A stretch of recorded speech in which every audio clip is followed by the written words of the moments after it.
deal, right, John? Is looking at you, kids. I wish I knew how to quit eating bugs. This seems so fun. There's no place like home. I'm gonna make him an offer down with you.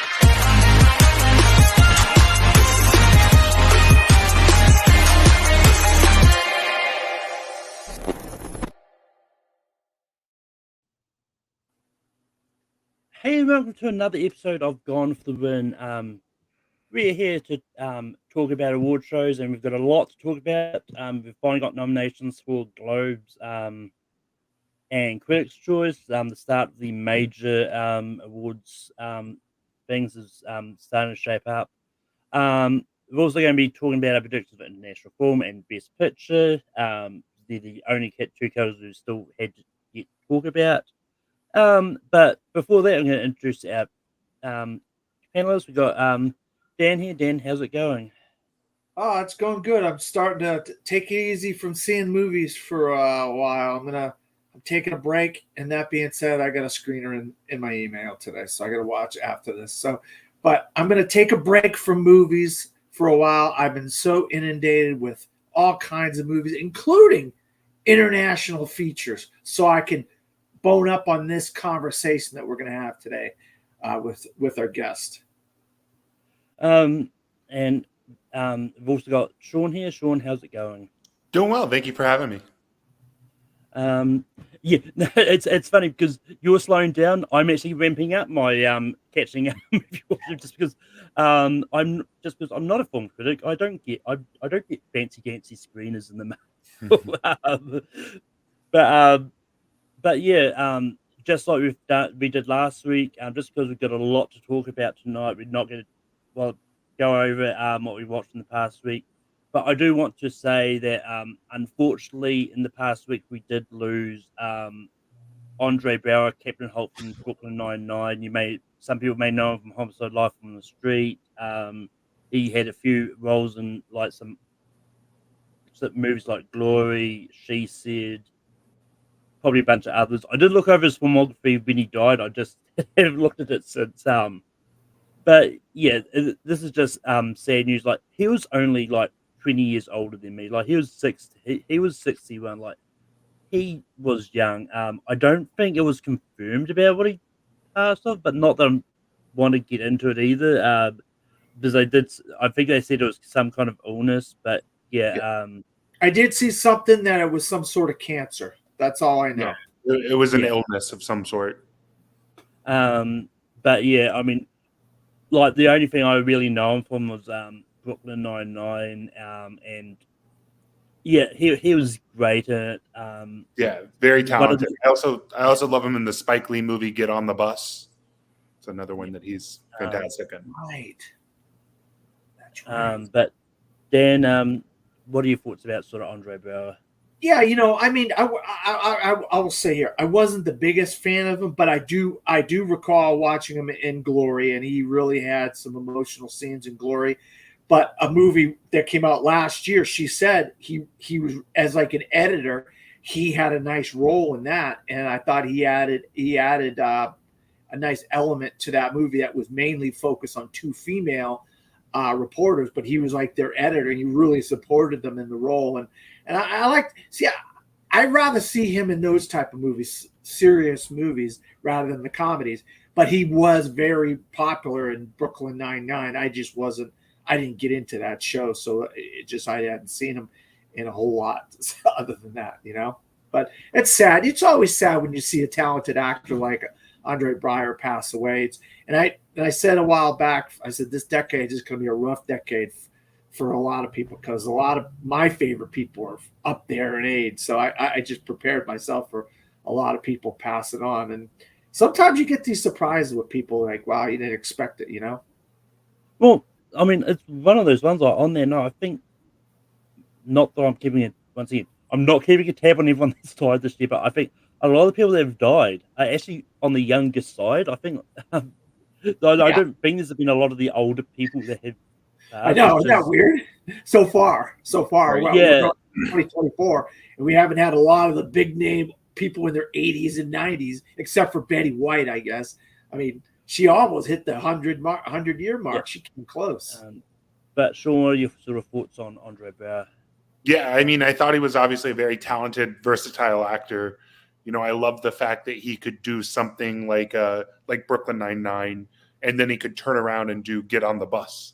You know, he could do both extremes of very silly comedic roles and very serious dramatic roles that have something weighty to say. But even in those comedic roles, he did something very touching and moving.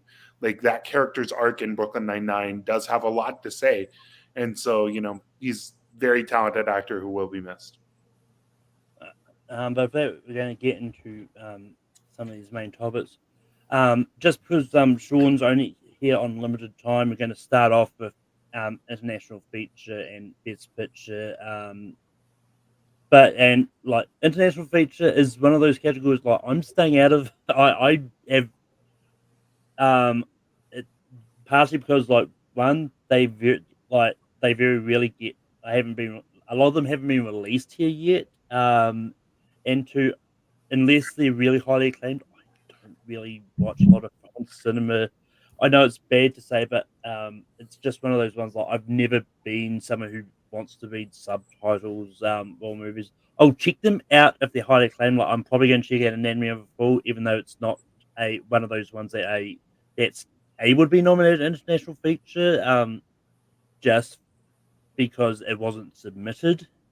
But other than that, it's just not something I'm going to go to. But Dan, what is one of the locks you have for international feature?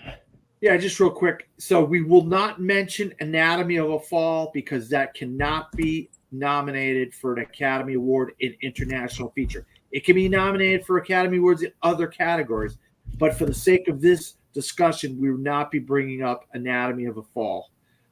France decided to go with another film instead of that because it's half English and half French, and they wanted to go with a completely French film instead. So I'm the regular host, but Sean's a guest. I'm going to let Sean go first. What is your first selection for international feature that you think is a lock for get nominated? Yeah, so just a bit of background for people who are watching that might not know the process. Basically, the Academy is going to be selecting a short list of 15 films, and then out of those 15 films, 5 nominees will be chosen. And so I do think that the front runner right now to get shortlisted, nominated, and probably even win is actually one of my least favorite films of the international feature crop, and it is The Zone of Interest. It is the new Jonathan Glazer film. I will say I went into this film knowing that it was not going to be for me. It's a film that it's very infuriating, and it's very angry, and I do appreciate that. But it is a film about the Holocaust from the perspective of the concentration camp leader. And it's kind of about the mundanities of his life while the atrocities are happening in the background. And I do think that the sound design and the cinematography of this film are fantastic. Like, I'm not going to doubt it from a technical level. And I think from that alone, it's going to have a lot of below the line support should it overcome the obstacle of getting nominated or shortlisted and nominated. I think it does have it in the bag because of how much support it's going to have from other branches. I actually kind of agree with you there, Sean.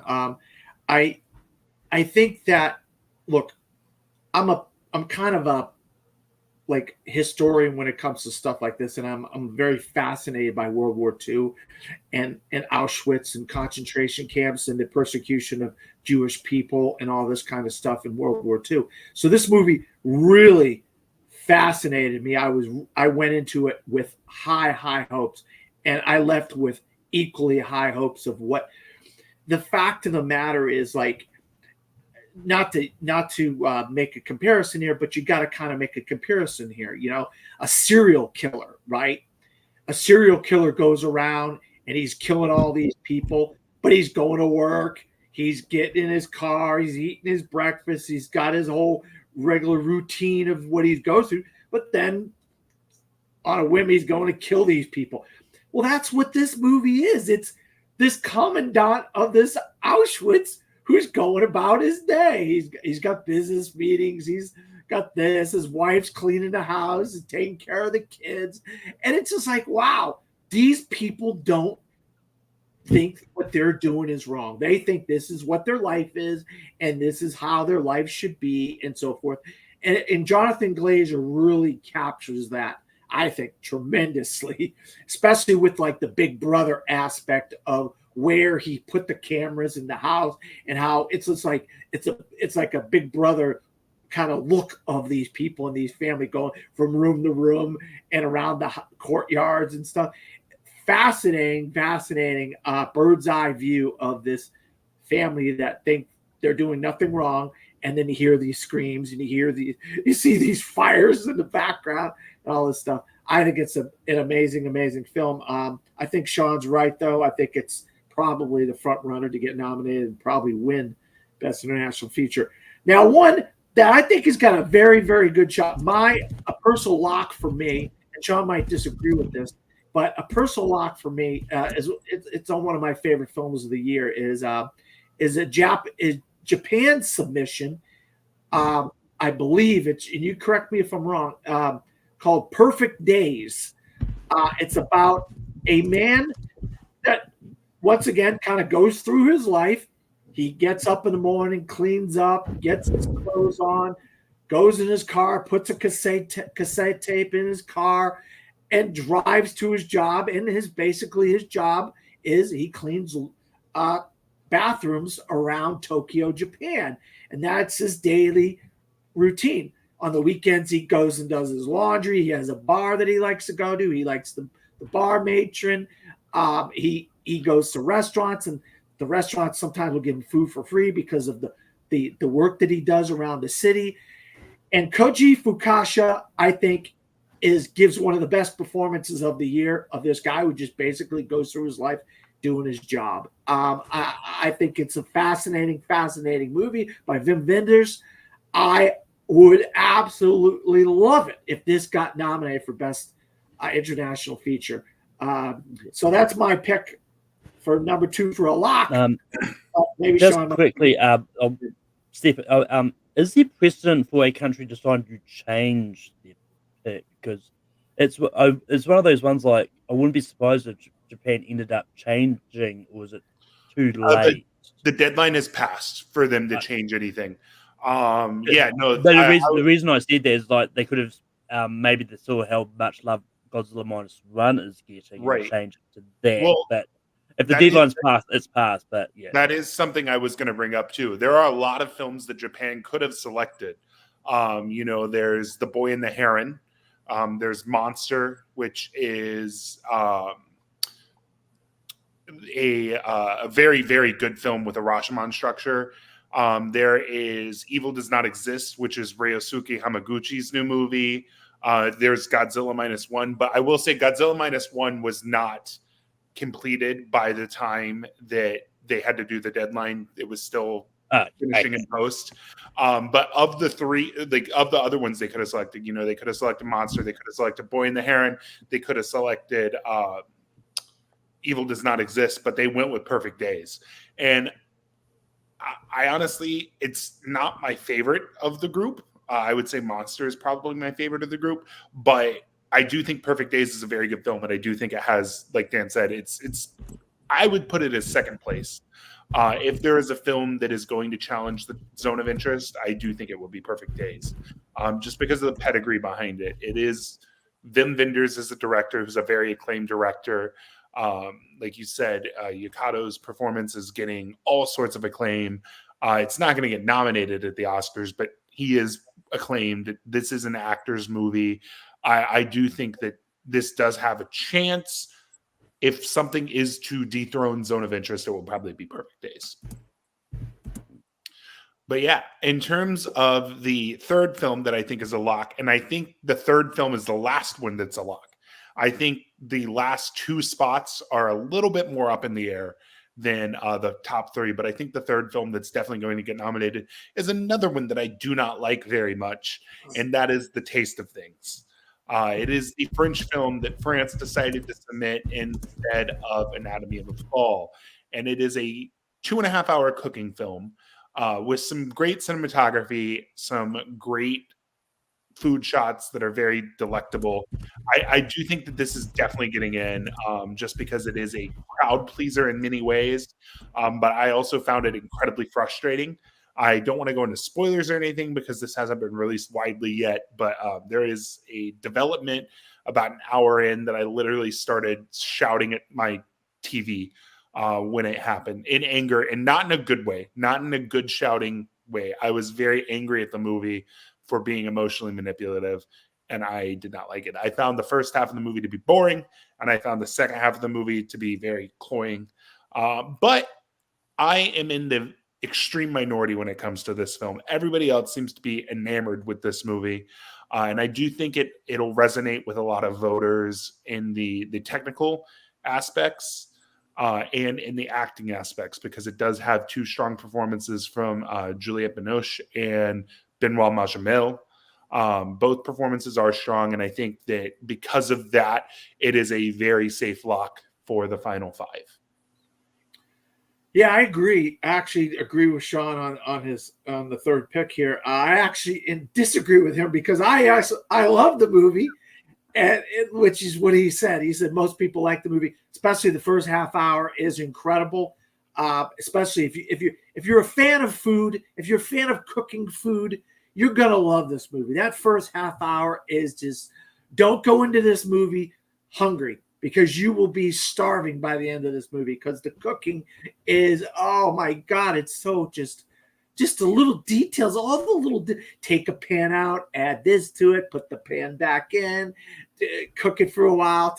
It's just all these, stir the sauce. Oh God, these scenes are so, these could be like mundane type scenes, but they're not to me. They're just like brilliantly filmed scenes by the director. I am gonna go with because of another one with a major actor, and I was gonna go with a different one here, but maybe Sean will disagree with me. But I think because of the major actor, and I forget the countries this is for. I think it's either Finland or Sweden or Switzerland. If it's the one I think it is, it's Denmark. Denmark. Okay. See, I told you I couldn't remember which country it is. If it's the one I think it is. Yeah, I'm going to go with my. I think because of the main actor, a massive main actor that's in this movie, I think this could get a lot of love with the international branch, and that is The Promised Land with Mads Mikkelsen. Oh my God. So Mads Mikkelsen is like a military guy. He basically is retiring from the military. He takes his money. He goes and buys this land that everybody says you can't grow anything on. Nothing will grow on it. It's like this rocky, hard ground with a top layer that's really tough to dig and break into to get anything to grow. And then added to that, there's a guy kind of adjacent to that land, like not that far away in the town, who says it's his land, that he has no business growing anything or living on that land. And so he does everything he can to try to prevent this man from growing. But he gets a little girl to help him, and then he gets these kind of like nomads to help him, and then some things start happening in the movie. But wow. I mean, if you're a fan of Mads Mikkelsen, you have got to see this movie. Mads Mikkelsen is incredible. He's not playing some villain in the MCU or some weird character in Star Wars. He's playing a guy in like the 17th century, I believe it is. I think it's the 18th century. How? Say that again? I think I want to say it's the 1800s. 1800s? Okay. I know a lot of people might say, oh, this is boring or whatever. I was so fascinated by this rivalry between these two people, and the fact that he was so stubborn, he was going to grow something on this land. And he was so just his ingenuity was so good. He was able to figure something out. He got people to like him when a lot of people weren't fans of him, but yeah. I actually just looked it up. It's the 1700s. So I was wrong. 18th century, 1700s. Yeah, okay. So Promised Land, I was going to go with a different one, but I'm going to go with Promised Land because I just feel like with the pedigree between Mads Mikkelsen, I think might push this to the top of people's picks. So I actually love this movie. I think it's a really entertaining Western, told in a very unorthodox way. But I don't think it's going to end up in our final 5. I do think it'll get shortlisted on the list of 15. I don't think it'll end up in the final 5 nominees. I think that it is a very good movie. I don't think there's the momentum behind it as much as there are a couple other films. I would love to see it crack the 5. And normally there normally is at least one presumed frontrunner that ends up getting left in the dust. And this year there are, I would say, 5 pretty clear presumed frontrunners. And so I could see this unseating one of the presumed frontrunners as like an upset. Because like a few years ago, if you remember, A Hero, which was the Asghar Farhadi film, was presumed to be the frontrunner to win. And then it got left off the ballot. And that's when Drive My Car took over. So I mean, I obviously don't think The Zone of Interest is going to miss, but I do see a world in which something like The Taste of Things misses and surprises everybody, or the one that I'm going to bring up right now, which is Fallen Leaves, which that is the Finnish one. I currently think that this is 4th in line for the top 5. I do think it's Aki Kaurismäki, which I probably butchered his name, but he is a very well-liked director. He's had a lot of very popular films in the past. I'm trying to look up the name of the Le Havre is the one that he made that was very well acclaimed. This one, and I do think that the reason Fallen Leaves is going to resonate with a lot of voters is because it is the antithesis of so much of what the other films on this international feature are, which everything else on this international feature list basically is bleak or sad. Perfect Days, not so much, but Zone of Interest, Taste of Things, both very bleak, sad movies. Fallen Leaves is just a light 80-minute rom-com. It's nothing that's gonna like blow anyone out of the water, but it's a lovely little movie, and I think that it being the palate cleanser, if you will probably earn it a spot in the 5. No, I agree. I'll tell you right. I was bantering back and forth between Promised Land and Fallen Leaves. I'll be honest with you. Those are the two. I was like, should I pick Fallen Leaves or Promised Land? I just wanted to go with Promised Land because I thought Mads Mikkelsen might translate to voters. You know what I mean? His name might jump out to voters if it's anywhere near the where how they pick or how they could look if they watch the movie, if they watch the trailer. Oh, it's Mads Mikkelsen. He's a massive star, you know. So that's why I went with Promised Land. But I absolutely agree. I loved Fallen Leaves. You watch this movie, you're thinking, what the heck is it? And then as it progresses, you're like, oh, okay, that's what this is. I'm gonna go. I'll tell you what, Malcolm. I'm gonna go with a little movie from a little country for my third pick that nobody saw this movie from this director coming a couple years ago, and I'm going to go the same way this time. I think if you want to see a shocker at an international feature this year that could get nominated, it's The Monk and the Gun, from the same director that did A Yak in the Classroom a couple years ago. You're like, what the heck is A Yak in the Classroom? And I watched the movie and I loved it, but I love this even more. It has great significance to American audience as far as we have problems with like gun control and weapons and stuff, people randomly killing people for no reason. Also, we're in the midst of a very contentious election in our country over the next year.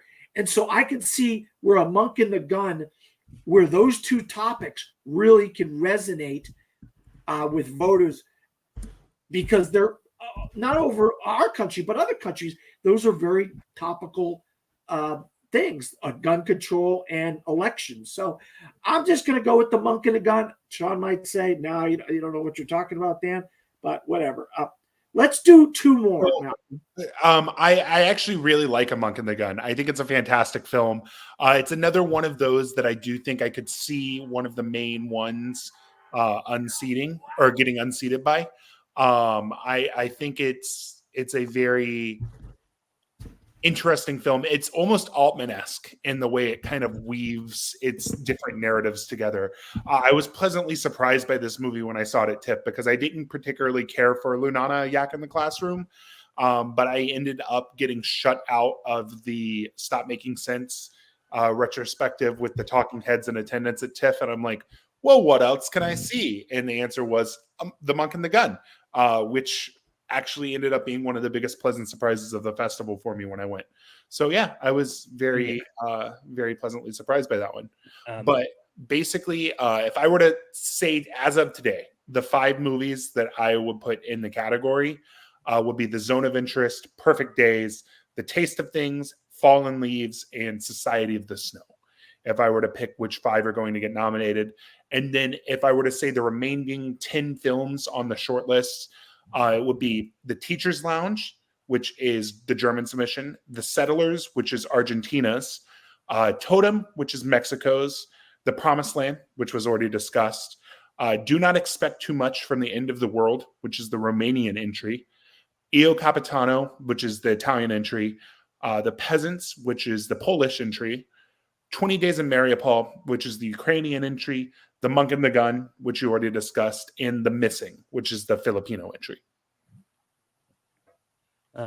But Dan, do you have any sort of extra things to sort of add to international? Well, I mean, he kind of brought up some of the other ones that I really liked a lot. I wasn't the biggest fan of Society of Snow, but it has incredible cinematography. I mean, some of the best cinematography you'll see all year. It's J.A. Bayona. He's done some really good films in the past. A Monster Calls. One of the Jurassic World Fallen Kingdom. No. Which we don't talk about that. But A Monster Calls is fantastic. Also, The Impossible is incredible. I mean, incredible. I still to this very day say, how did Naomi Watts not even get nominated? No, she did get nominated. She didn't win her Oscar that year. Naomi Watts should have won an Oscar that year for that, in my opinion. I don't care. That was a very good movie, for sure. She was incredible. This is cut from a very similar cloth to The Impossible. Yeah. I don't think it's as good by any means, but I do think it is going to get as of now, I have it in 5th place with the possible upset of, The Teacher's Lounge, The Promised Land, The Monk and the Gun, those being like, again, ones that I could see upsetting it. What would you pick over? What would you pick if you had a 4th pick right now? The Teacher's Lounge or Society of the Snow? Personally speaking, I would go with The Teacher's Lounge. I think The Teacher's Lounge is the much better movie. But of the ones that I think will be most likely to get nominated, I think Society of the Snow has a slightly better chance of getting nominated than The Teacher's Lounge. Like I said, I think this is one of the most cut and dry years for international feature in quite a while. You have the top 3 are The Zone of Interest, Perfect Days, and The Taste of Things. Those are basically locked in. And then Fallen Leaves and Society of the Snow are the 2 obvious choices for next in line. Like I said, oftentimes we do end up with an upset in this category. But it does seem like those are the 5 clear favorites as of this moment. No, I agree. I think that they have big names attached to them. They have a big kind of a narrative. Like you got Juliette Binoche, you got Jonathan Glazer, you got Wim Wenders, you got Mads Mikkelsen possibly, you got people like that. You got J.A. Bayona, and I just want to just bring up. I know, and you're a big fan of Teacher's Lounge. I wasn't the biggest fan of Teachers. I just kind of was really upset with the narrative of the Teacher's Lounge, of how the story was unfolding for me, and I went in it with complete open arms. Like I had no idea what I was getting into, and I just was like turned off by how the narrative really betrayed the viewer. You know what I mean? So I was actually all in on The Teacher's Lounge getting a nomination until it's been missing a lot of critics awards. Like I expected it to get. I saw a lot of people when they posted their Critics' Choice ballots shout out the Teachers Lounge beyond international even. Like personally speaking, I shouted it out in screenplay because I do think it is one of the better screenplays of the year. I saw other people shouting it out in Young Actor. I saw other people shouting it out in Best Actress. I saw other people shouting it out in Screenplay, and of course international film, and it completely missed. So, and I think that gives the slight edge to Society of the Snow instead of the Teachers Lounge when we come down to it.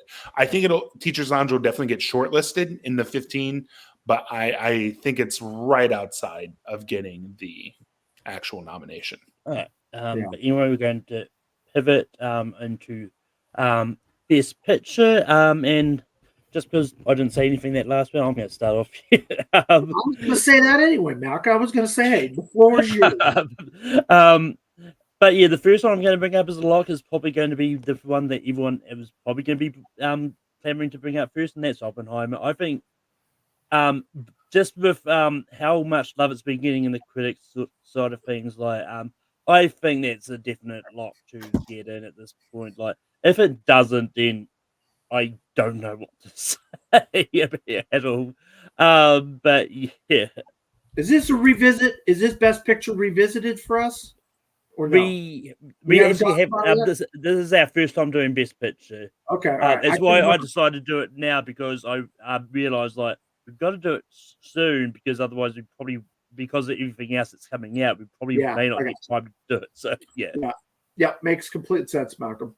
I just couldn't remember if we had already talked about it before we did all of these. Like the first one we did was this one, that's why I didn't know if we were. No, I think I specifically said I want to keep Best Picture to last, just so we have a chance to see as much as we can by the time we visit it. That's completely fine. So, Sean, I'll let you go next. What the heck? You're the guest. I think the second in line for Best Picture, I mean, obviously Oppenheimer is number one lock. Number two lock is probably Barbie. I think that this movie is definitely going to get nominated because, I mean, for one, it is the highest grossing movie of the year, obviously. Like, everybody loves it. Or, I mean, not everybody loves it, but it is the populist pick. And I think that that's definitely going to get it in. And you also have all of the support from the below the line people. All those branches are going to be losing their mind over it. Production design, costume design, hair and makeup, and music for original song. We've even seen Barbie get score nominations. That's how much love there is for this movie. Screenplay is probably solid, unless if there's something weird going on, because they did submit it as original instead of adapted. So somebody might, the screenwriting branch might decide to spite it because of that. I don't think they should, but they might decide to not let it through. Well, I mean, on that note, it's one of those tricky ones, because, well, yes, essentially it is adapted because it's based on a toy, but it's still an original story itself. Right. So I think it's just like when we get to the Globes, there's, especially when we get to the nominations that are split with comedy drama. I know there's things that people disagree with on those notes. But some of the movies are like pretty much a comedy, dramatic comedy, right, or vice versa. So it's probably one of those things, like it's literally sitting on that fence, and whichever way it falls is where it falls. Right. So it's. I could definitely see it. I don't think they'll spite it because of that. I'd be like, well, at least I hope not. Right. I mean, well, in the past, like we've seen them go against category. I think it was Lakeith Stanfield campaign and lead and ended up getting and supporting, which was just, that was a fluke. So I don't know if something like that's going to happen with Barbie, if they decide to switch it up or if they decide to spite it because of it. But I do think it'll still get into Best Picture. I think it's pretty safe for a nomination. Yeah. Well, I mean, as we always say, like we've often said the past few years, like the highest grossing movie, like is always pretty much gets into that Best Picture. Like Top Gun Maverick did it that year. Avatar: The Way of Water did it last year. It just happens that this year the like highest grossing movie is one of the ones that is getting a lot of love everywhere. Yeah. But Dan, what is your guaranteed look? I'll be honest, I'd be shocked. I mean, absolutely shocked if The Holdovers is not in the 10. I think this is an amazing movie. I think it looks incredible. It's got three incredible performances. And I think you're going to see nominations in Best Supporting Actress, Best Actor, Best Screenplay, possibly Best Director. I know there's something going on with Alexander Payne or whatever. I know people they always want to come up with crap and say, "Oh, Alexander Payne did this, so let's not." I mean, give me a freaking break, because the studios want their people to get in and not somebody else's people. So they want to bash somebody else, whether somebody did something wrong or they didn't do something wrong. The guy made a great film. Let's judge him on the merits of what he made, and that's how I look at it. He made a phenomenal film, one of my favorite films of the year. So I'm doing The Holdovers at number 3. I mean, the article that people bringing up, I think that came out about 3 years ago. They're bringing out old shit to, and I don't get it myself, but I think that this movie is probably your second in line to win. I think Barbie is the safer nomination. I think all three are safe nominations. I think all three are getting nominated. But I think that The Holdovers, once you get to the actual preferential balloting system for the winners, if for whatever reason Oppenheimer doesn't get it, it would probably be Holdovers, because I feel like Holdovers, you're going to have a lot of second and third and fourth place choices, versus Oppenheimer, you're probably going to have a lot of firsts, obviously, but I don't think you're going to have a ton of second or third or fourths for Oppenheimer. So moving on, so going to my maybe getting in, and this is, I thought for sure this is what Dan was going to pick for the lock, knowing Dan as well as I did, right. But I'm going Killers of the Flower Moon. And like, it's one of those ones like I've still said I have to wait for it to come out on Apple Plus now. But yeah, I mean, once again, this is another one that's getting a lot of love in these critics groups. So if this misses pitch, then that's also going to be equally as surprising. But yeah, Sean, what is your maybe getting in? I think we're still in lock territory. I think Killers of the Flower Moon is still a lock. And well, I mean, it's just the way I view, because we always do our first pick as a lock, the next pick is a maybe getting in. And but because we're doing 10 here, we're doing 10. It's just, I mean, even though there's a good chance that more of these are going to be I think the last one that I would say is a 99% certainty of getting in is Poor Things. Because I don't actually love this movie. It's probably my least favorite Lanthimos movie, as a huge fan of Yorgos Lanthimos. But I think that it's basically a lock to get in because of the support that it's going to have from the crafts and the acting and screenplay. And I think it's got all the factors it needs to get a nomination. Yeah, and so I want to first touch on Malcolm. I am not the biggest fan of the Killers of the Flower Moon, as a massive Martin Scorsese fan and a massive Robert De Niro fan. I am not a massive fan of this movie. I gave it 4 stars. John can vouch for me, because I did that. I wrote that review on his website, disappointmentmedia.com. Lily Gladstone is very good, but if you've seen her in her other 2 movies this year, she's kind of given a similar performance in all 3 movies. She doesn't really do anything that different than anything she's done in the past. I just think they screwed up the screenplay by flipping it. And so I'm not that big on Killers of the Flower Moon. So that's why I did not bring that up. Now, if somebody didn't bring up Poor Things, I would have brought up Poor Things, because I definitely think Poor Things is going to get in this 10. I think it's a movie that really has some very interesting themes and of discovery, and it's got this Frankenstein aspect to it, and this woman who's discovering the world for the first time, and she's like a baby in a grown adult's body in a way, you know. Or it's very fascinating how Lanthimos was able to get this performance out of not only her, Willem Dafoe, Mark Ruffalo, Rami Youssef. I thought was amazing. Production design, cinema. I mean, this movie costumes look amazing. I mean, there's a lot lot of positives to talk about with Poor Things. So yeah, I think definitely Poor Things has got a shot. I'm going to go with a movie I know Sean's not the biggest fan of, but I think is amazing, and I think he liked it. He didn't like it as much as me, as far as that goes, and I just think you're going to get some diversity in here. So somewhere along the line, you're going to get a diverse movie in here. They always get one or two diverse movies in here. So people, Oscar's so white. So I think the movie that's going to get a lot of diversity in here this year is called American Fiction. American Fiction is one of the funniest things I've seen all year. It starts off with the funny ass joke, and right from then you get the sense of humor this movie is going for. And Sean knows I've said this in the past. This is like a Tyler Perry movie if a Tyler Perry movie was good. It's like Cord Jefferson channels Tyler Perry in a positive way. And there's actually jokes about Tyler Perry in the movie. So that tells you the wink wink that's going on in this movie. But it really has an interesting retrospective on how black people perceive black people, how white people perceive black people, and so forth and whatnot.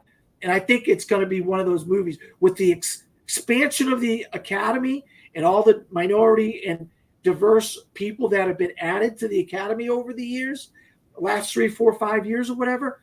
I think this has got a very good shot of getting in pretty easily. So I'm going to go with American Fiction. I'm not gonna lie. When you're talking about diversity, I thought you were going a complete different route. I know. I had one thing typed in here, but then when you eventually said the title, I changed it. But I'll get it. I'll bring it up now because well, you're gonna bring it up, okay? Yeah, I actually just finally got around to seeing it yesterday. And the one I thought Dan was going to bring up is Past Lives. Oh, okay. Now, and it's I finally got around to seeing it. I didn't love it as much as everyone else seems to. I thought it was a cute movie, and definitely well made. But it's not going to be in my sort of top 10 of the year at the end of the day. But with the love it's been getting in the by the critics, and even with the Globes as well. I think this has a really good shot at maybe breaking into that 10 for picture. It's still early to say if the industry is going to go that way, but I think they definitely, if they go for any indie movie, I think this is probably going to be a big one that's going to break through. So yeah, so that's why I've got sort of Past Lives as my next pick. Sean, what is your sort of next pick? Yeah, so while I do think that there is another film that hasn't been mentioned yet that is my favorite film of the year and it's probably safer to get nominated, there is one that I want to bring up that I think is a serious dark horse that could end up posing a threat to the Oscar race in general, and that's May December. I was shocked by how well May December was received by the general public. This movie blew up on Netflix. It got popular. It was in the Netflix top stream. Everybody was talking about it online. People at work were asking me about it at my day job. Like, it is a popular movie. And I think the fact that it is that popular, it's going to have that actor support too from Charles Melton, Julianne Moore, maybe even Natalie Portman. Todd Haynes is a director that the Oscars obviously like a lot. I mean, they snubbed him in for Carol, if I remember correctly, right? He didn't get nominated for Carol. Yeah, but Carol was one that got a lot of love, but he got snubbed. But the Oscars do enjoy Todd Haynes. So I do think that May December is a pretty it's a pretty big dark horse in this race, I would say. And I think going off what Sean said about May December, the screenplay is, yes. I'd be shocked if the screenplay does not get enough for what's her name? Sammy Birch. Oh, such a great screenplay by Sammy Birch. I think she's got a very good shot we could see multiple women get in for screenplay this year. We could see like 3 or 4 women possibly get in for screenplay in the various two. We got 10 slots for screenplay. So, but yeah, Past Lives, Malcolm. I think if it gets in, it could be like the 10th spot. It's like the last movie in if it gets in. I think a lot of people love Past Lives. I think a lot of things have dropped off, and I think Past Lives have kind of endured all the ways from January of last year, all the ways now doing the whole year-long gambit, the same thing that Coda did. A lot of people really love this movie, and I myself really love this movie. And I understand if it's not for you. It makes sense. For what it's worth, I actually don't like Past Lives very much. I'm with Malcolm. I think it's fine. I don't think it's the ground-blowing thing. But I actually have that in terms of just like awards punditness. I have that 8th in Best Picture. I have May, December, and 9th. But I do have Past Lives in 8th, not 10th. I think that there is another movie in 10th. Yeah, go ahead, Malcolm. What'd you say? Yeah, I was about to say, has May December already dropped on Netflix for you guys? Yes. Yeah. It's not on Netflix internationally. It's just US and Canada. I know. What February, what the fuck, right? Netflix? Release your movies everywhere like at the same time. I think somebody else already had the rights for Australia and New Zealand. I mean, it's going to drop on Netflix in February for us. Like, it's still it's still Netflix, but maybe it's getting theatrical release in February. I don't know. That's they're wild. holding it up. I know I think it's like in the UK, it's Sky or something like that. Like Netflix doesn't own it in the UK, so I thought it was going to be something similar in Australia and New Zealand. Well, yeah, I don't like. I mean, I don't know, but it's just. My pick is the movie. Yeah, I was getting this. Yeah, no, my pick is the movie that Sean was alluding to. That is his number 1 movie of the year. I think it's an absolute cinematic achievement from Bradley Cooper. I think especially the first 15 minutes are a masterwork. I mean, he literally recreates like a movie out of the 1940s in the first 15, 20 minutes of this movie, and you're like, wow, unbelievable. It goes downhill a little bit after that. But the cinematography is still incredible. The acting by him and Carey Mulligan are incredible. The production value of how he creates these various, and then he has this 1 6-7 minute thing where he's actually conducting this New York Symphony Orchestra and this whole thing, and you're just like blown. I mean, you're literally blown away by that point in the movie of this achievement that Bradley Cooper. He worked on this movie for like 6 years. And it just tells the amount of effort and the hard work that he put into this movie, especially with the performance. I mean, he even went to the point of like changing his voice cadence because of smoking, because the guy was a chain smoker from the beginning of the movie to the end of the movie. So it would show this guy's voice change because of how all the smoking that he did.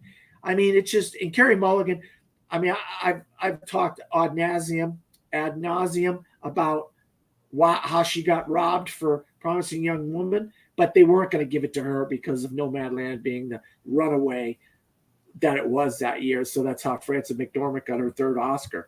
But she's got a legit shot. Carey Mulligan has a legit shot. I think it's her and Emma Stone for Best Actress here. But I'm going to go with Maestro at number 9. We're going to do one more to get a couple honorable mentions in here, Malcolm, or what?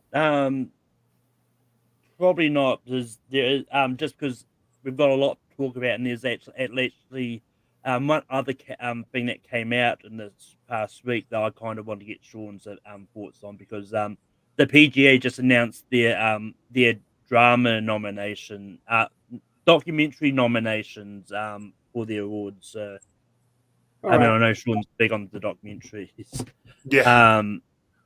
But I will say just very quickly, like, I think that 10th spot is probably going to be either an Enemy of Full Zone of Interest, or even if Spider-Verse can somehow get some momentum, to maybe sneak in. I think we're looking at maybe one of those 3 to sneak in. I actually have The Color Purple in 10th right now.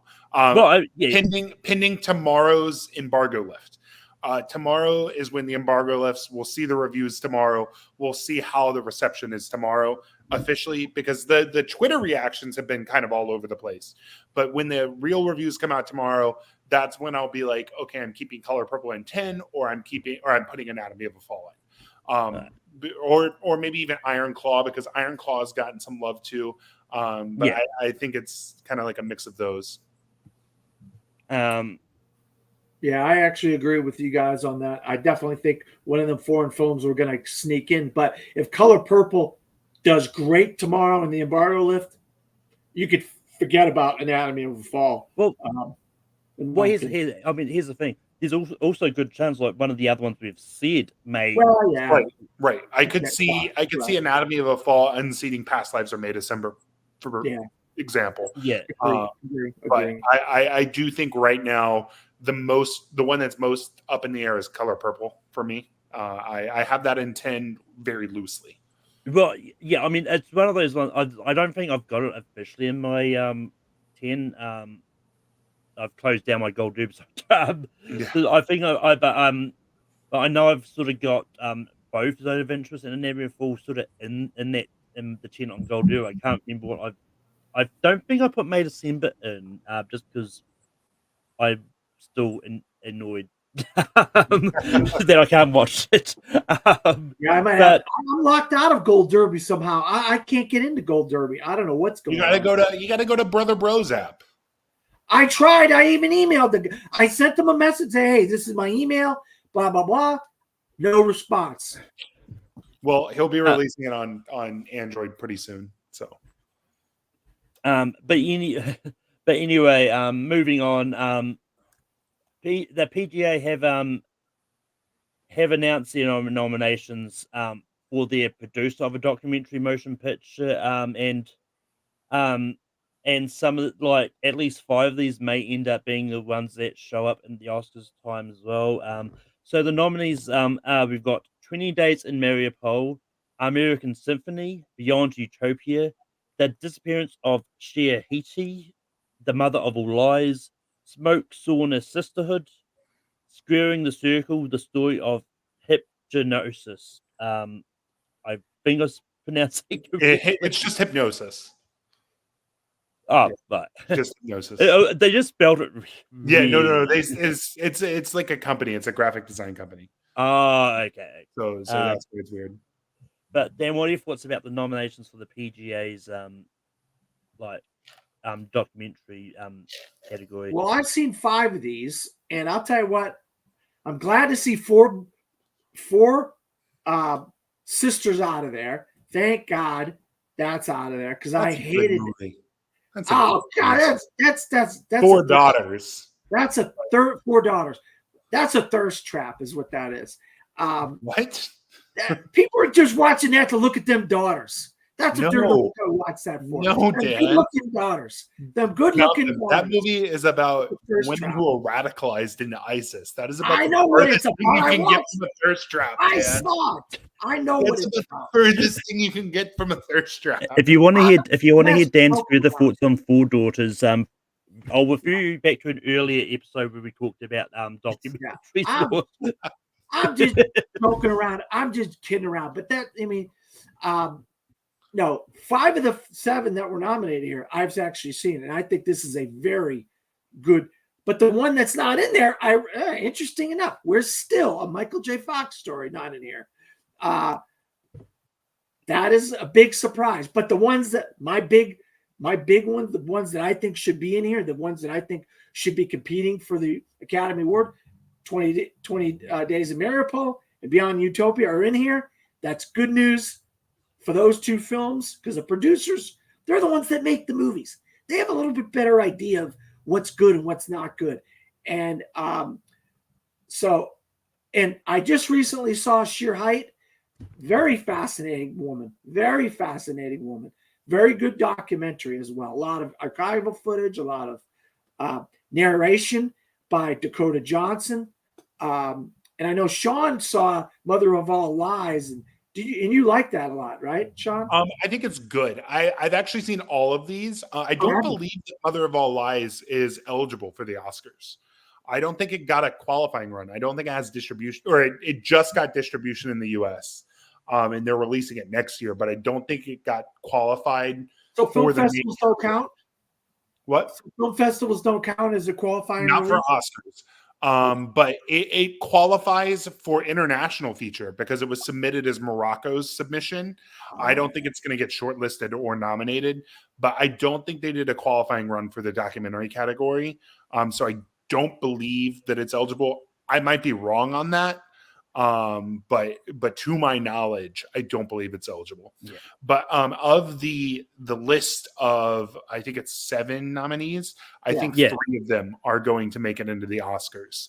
And I think the 3 that are going to make it into the Oscars are 20 Days of Mariupol, which I personally think is your winner. I think a lot of people have been ups and downs on what's going to win. I think it's going to be 20 Days of Mariupol, just because of how harrowing and politically relevant that movie is.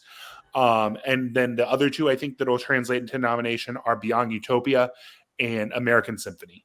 I think those 3 are your top 3 for documentary right now in the Oscars. And I have seen American Symphony, and that's about Jean Baptiste. Yeah. John Baptiste, who did so the music for Soul, but he was also the band leader for Stephen Colbert. He's done the Boston Pops. He won several Grammys a couple years back. He's nominated or something like he won Album of the Year that year. Yeah, and they were all upset at him because he won all these Grammys over Snoop Dogg and all these other people. It's like, what are you going to knock somebody who wins something for doing a great job? They did it. He put the work in. He made the music, and then he won. So why are you knocking that guy? I remember back in 2005 where Green Day cleaned up at the Grammys that year, won everything, and they kept on panning to Snoop Dogg in the front row with this shitting grin on his face because he kept on losing to Green Day for American Idiot, and I was just loving every minute of it, And the similar thing happened with John Baptiste with because they were, I guess Snoop Dogg did a great album that year or whatever. I don't know. I don't listen to that kind of music, so I don't know. But yeah, that's a good doc. It's on Netflix. Is it on Netflix for you? Can you look that up, Malcolm? I don't know about I mean, I probably could. I don't want to. I'll look it up after when we get off. But that's fine. I mean, if it's like one that's on Netflix everywhere, it should be there for me as well. But Sean, what are your thoughts on the? But yeah, no, I think you've already got. Never mind. Yeah, no, I just basically said what we banted back and forth. Yeah. I mean, it's one of those ones. Like, I'm not a big doc guy. I'll check things out if I come across them. I mean, I think there is still a slight chance that still Michael J. Fox story will slide in there.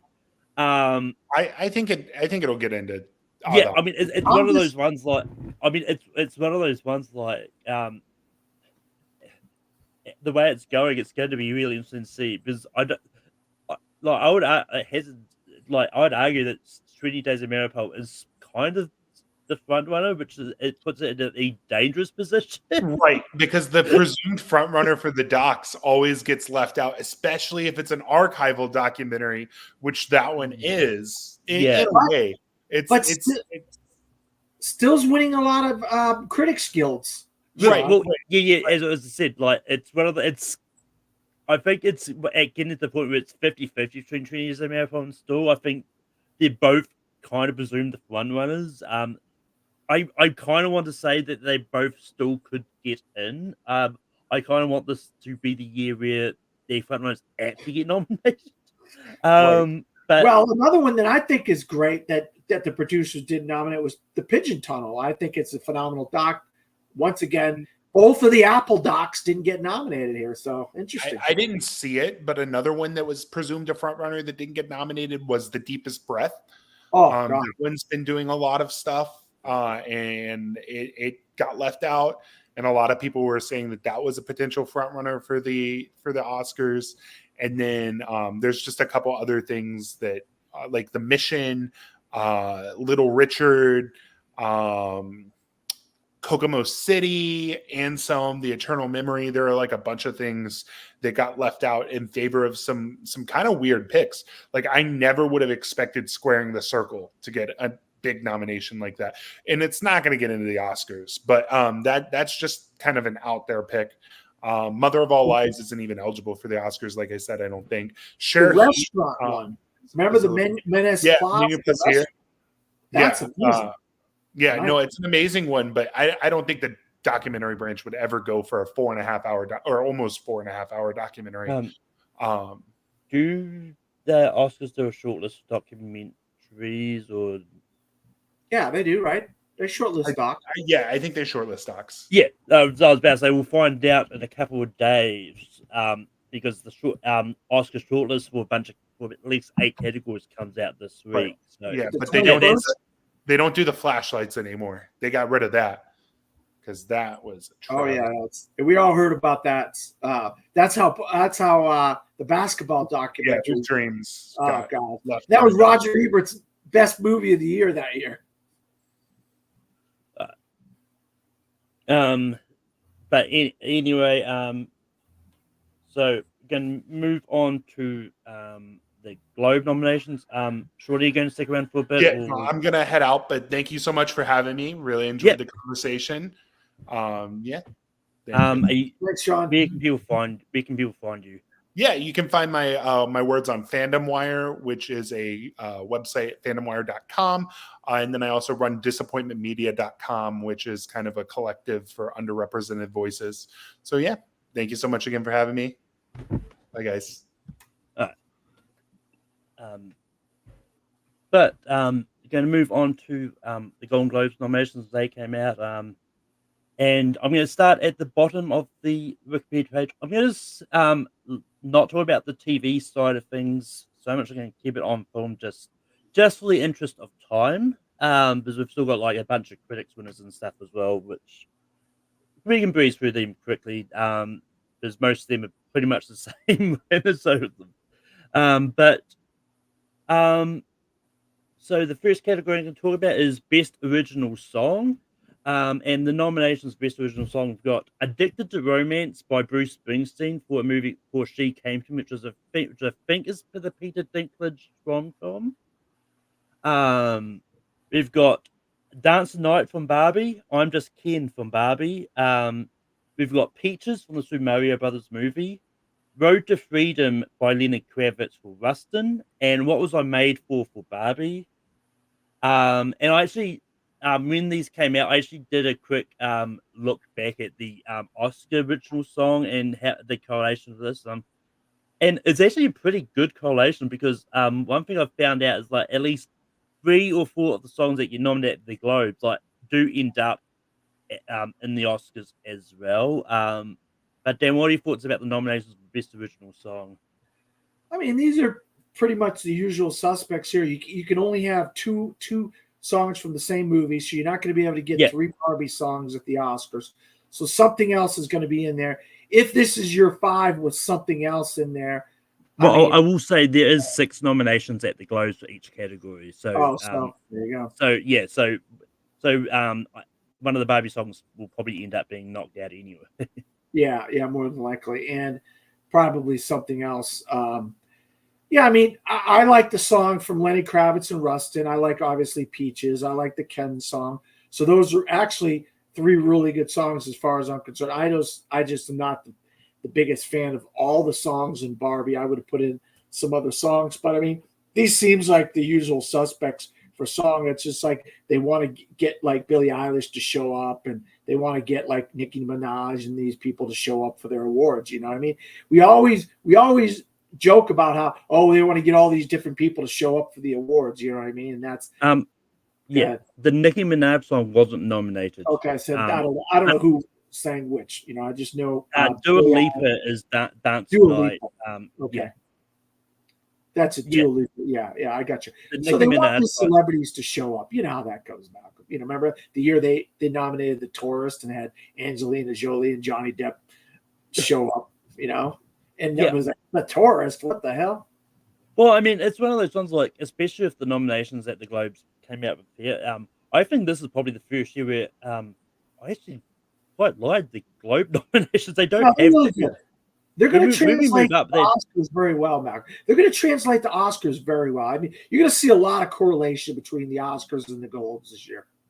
Yeah, no, it's one of those ones like if I was to pick the two baby songs that are going to get in, it will be the Billie Eilish song and I'm Just Ken. I do like Dance Tonight. I just don't. I think that's the outlier at this point. And as for the other ones that could get like from here, you'll get in. Like I know you don't think two joke songs get in, but I'm at the point where I think Peaches is probably getting in. Oh, I hope it Well, does. I want to see the, Jack Black perform that song. well, Are you yeah, kidding me? no. I know early in the year, you did like said something about they're not. You don't want there to be like two joke songs like the Peaches. And No, I'm Just no, Kidding. no. Oh, I don't know where. I don't remember saying that. But if you Oh, say, I think you said. I think you said something along those lines. I've got a short memory. I can't like. And I know it was something to that effect. I just don't think it was to that.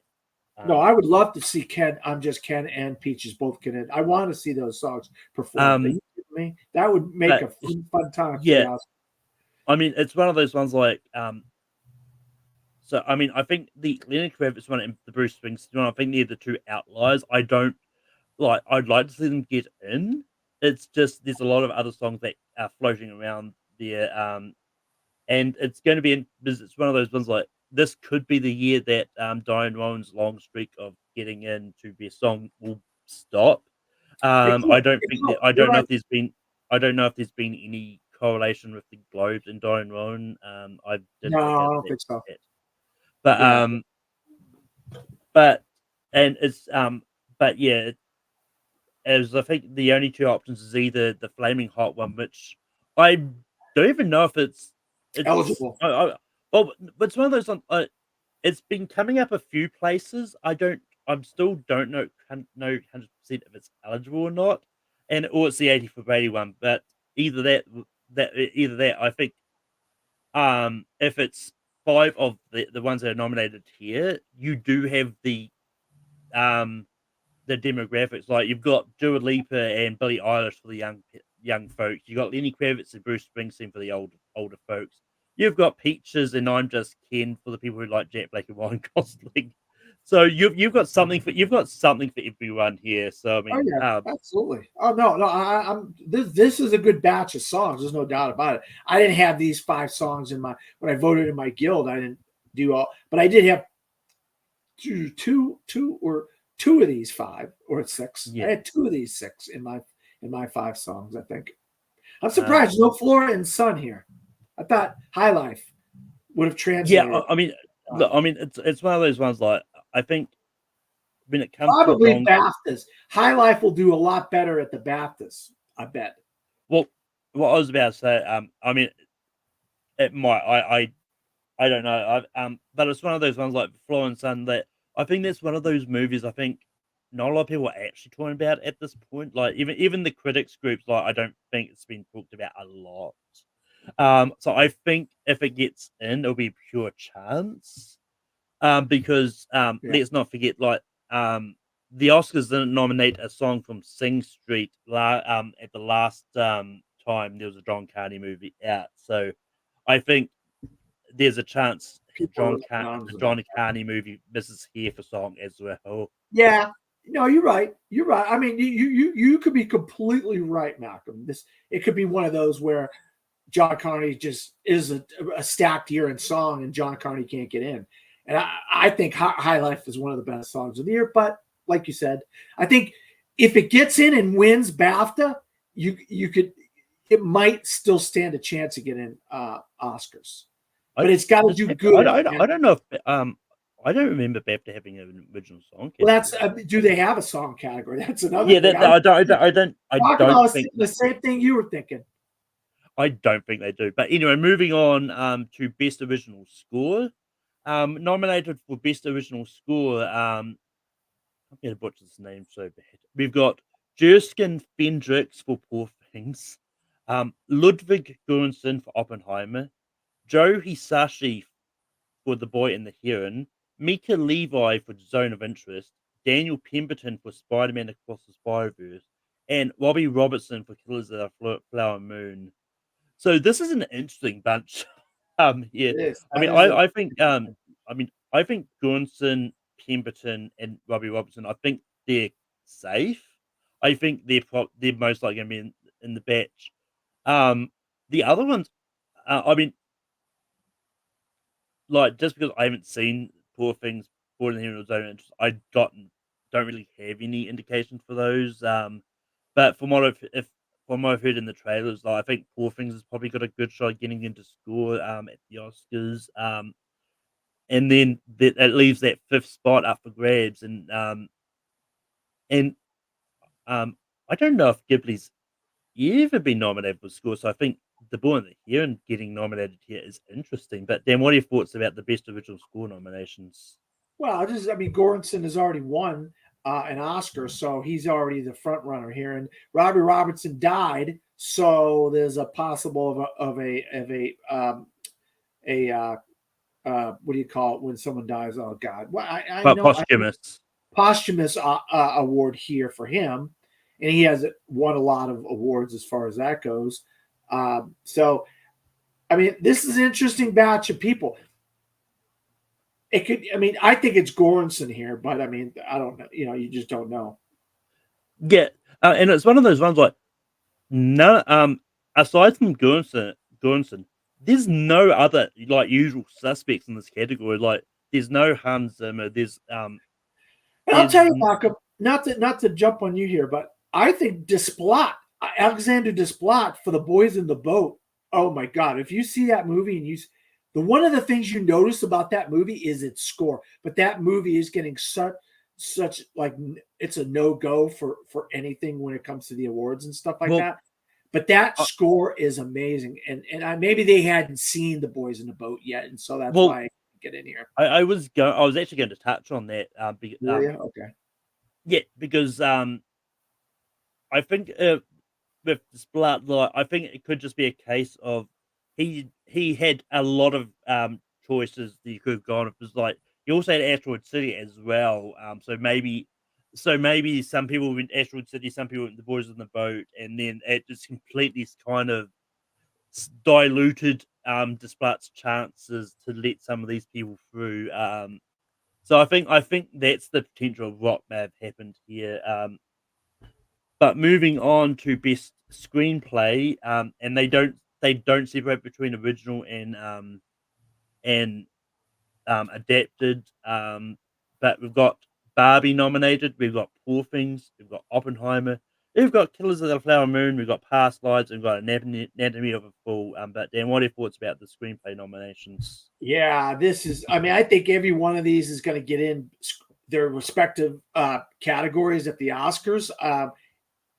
I think they're all very strong screenplays, but I think when it comes to these kind of awards, it's like if Oppenheimer is like in a steamroll, they're just going to see, oh, Oppenheimer, up that one. You know what I mean? You know what I mean?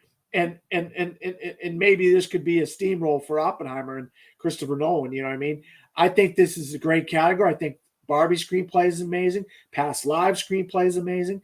I'm not the biggest fan of the Killers of the Flower Moon screenplay as we've already discussed, but Anatomy of Fall, very strong screenplay. So I'm just going to go chalk here and go on Oppenheimer, but you just don't know.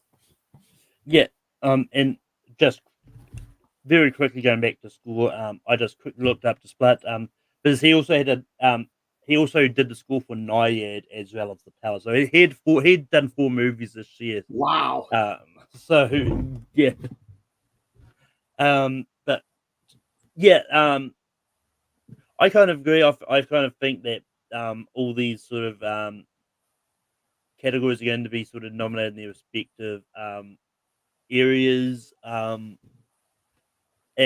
yeah, and it's one of those ones um, like this is one that I wouldn't be too surprised if Oppenheimer sweeps through a lot of these categories through award season. And yeah, it's one of those ones like I really wouldn't be surprised if we get an Oppenheimer sweep at the Oscars. But So I mean, once when the Oscar nominations come out, we'll kind of see if it's possible. It's like there's some categories where I think it's a tough competition with Barbie as well. But moving on to Best Director, we've got Bradley Cooper for Maestro, Greta Gerwig for Barbie, Yorgos Lanthimos for Poor Things, Christopher Nolan for Oppenheimer, Martin Scorsese for Killers of the Flower Moon, and Celine Song for Past Lives. I honestly think this is like the six people got vying for those 5 spots at the Oscars. So it's going to be interesting to see whether they go for the um where and I think if I'm going to be honest, I think Gerwig, Nolan, and Scorsese at this point are probably pretty much safe for director.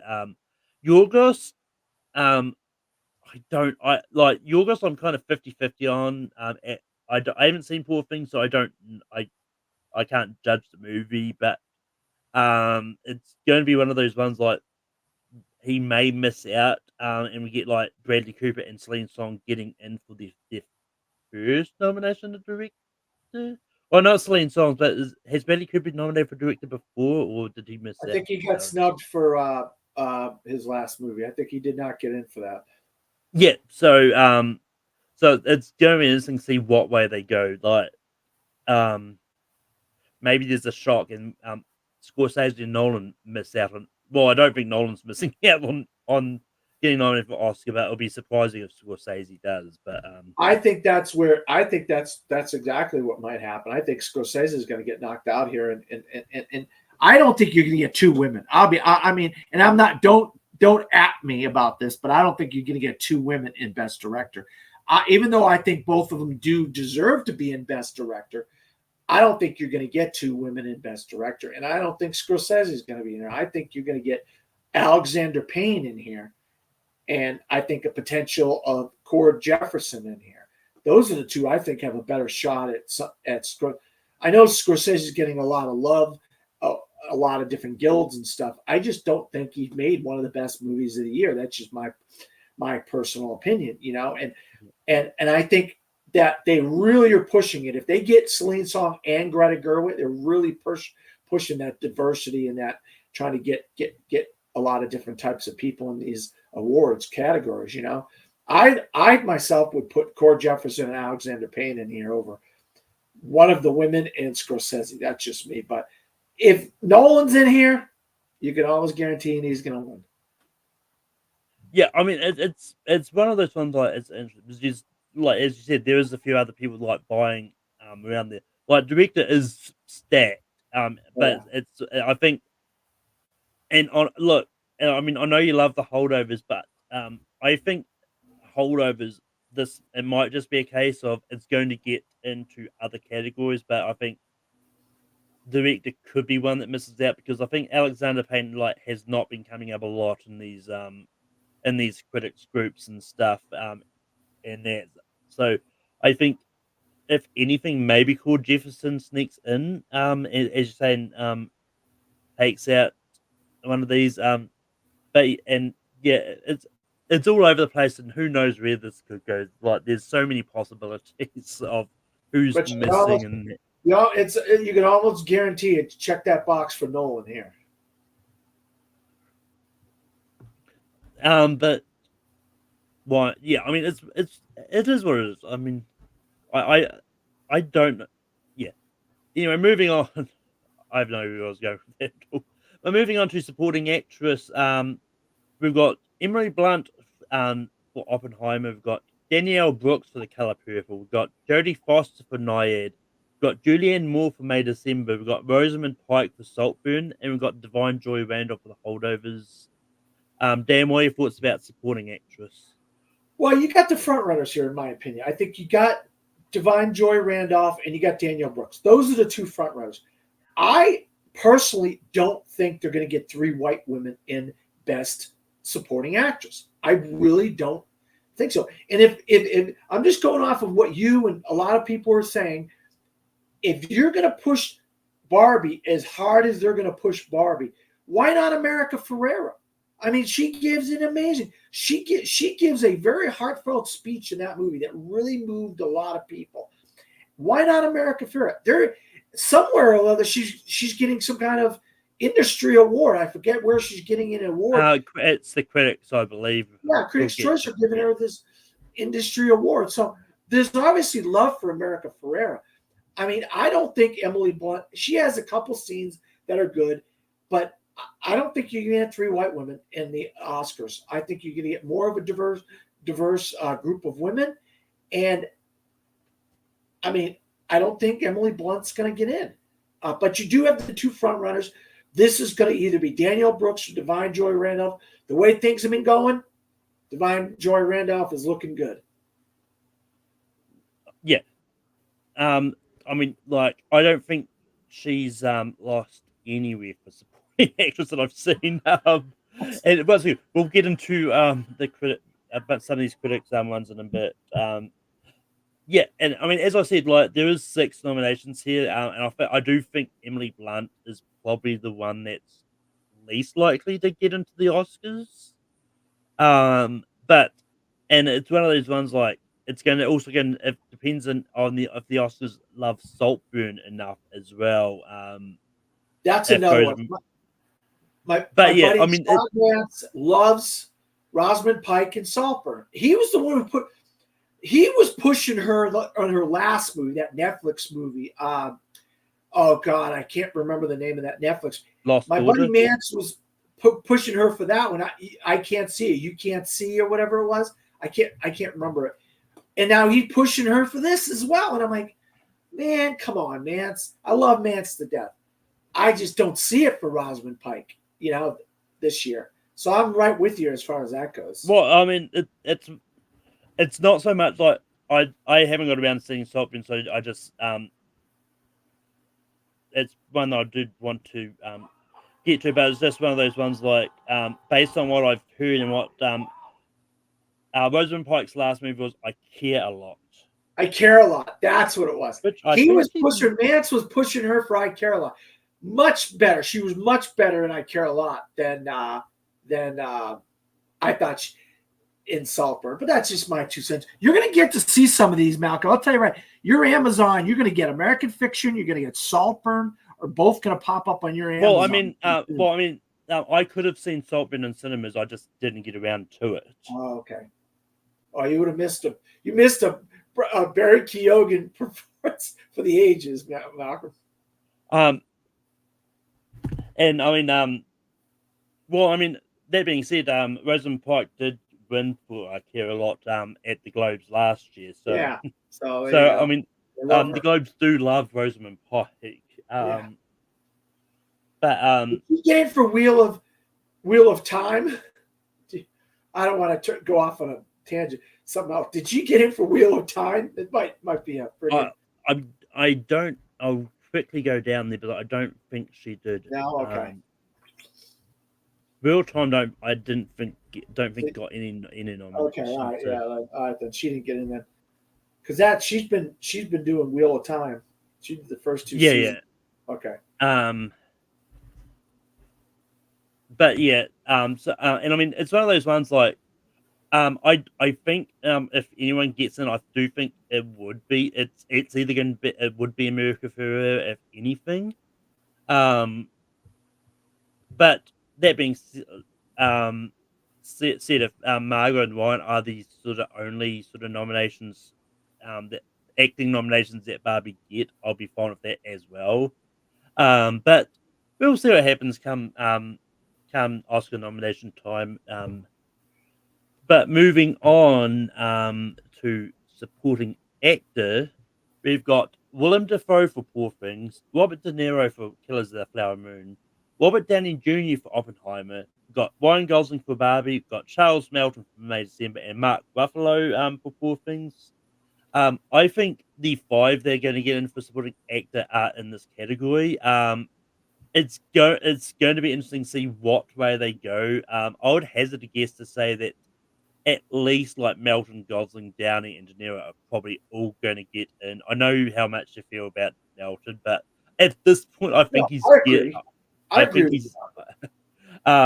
It's going to depend on if they go Ruffalo or Dafoe for Poor Things. And I don't know how it's going to go. But Dan, what are your feelings for supporting actor?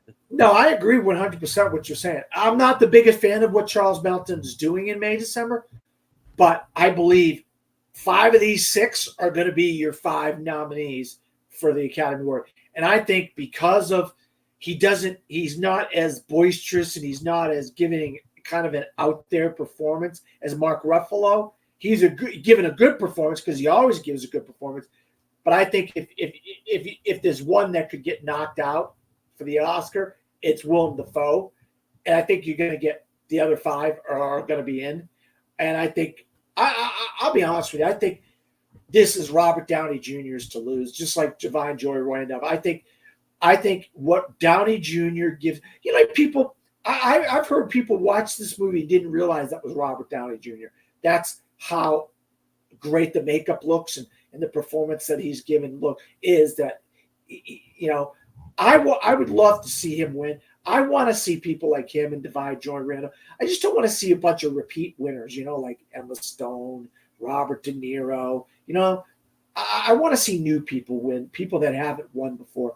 And I'd love to see a guy who put in the amount of time Robert Downey Jr. has put in and get finally rewarded for doing something. You know what I mean? Yeah. But moving on to best performance in a motion picture, musical, or comedy.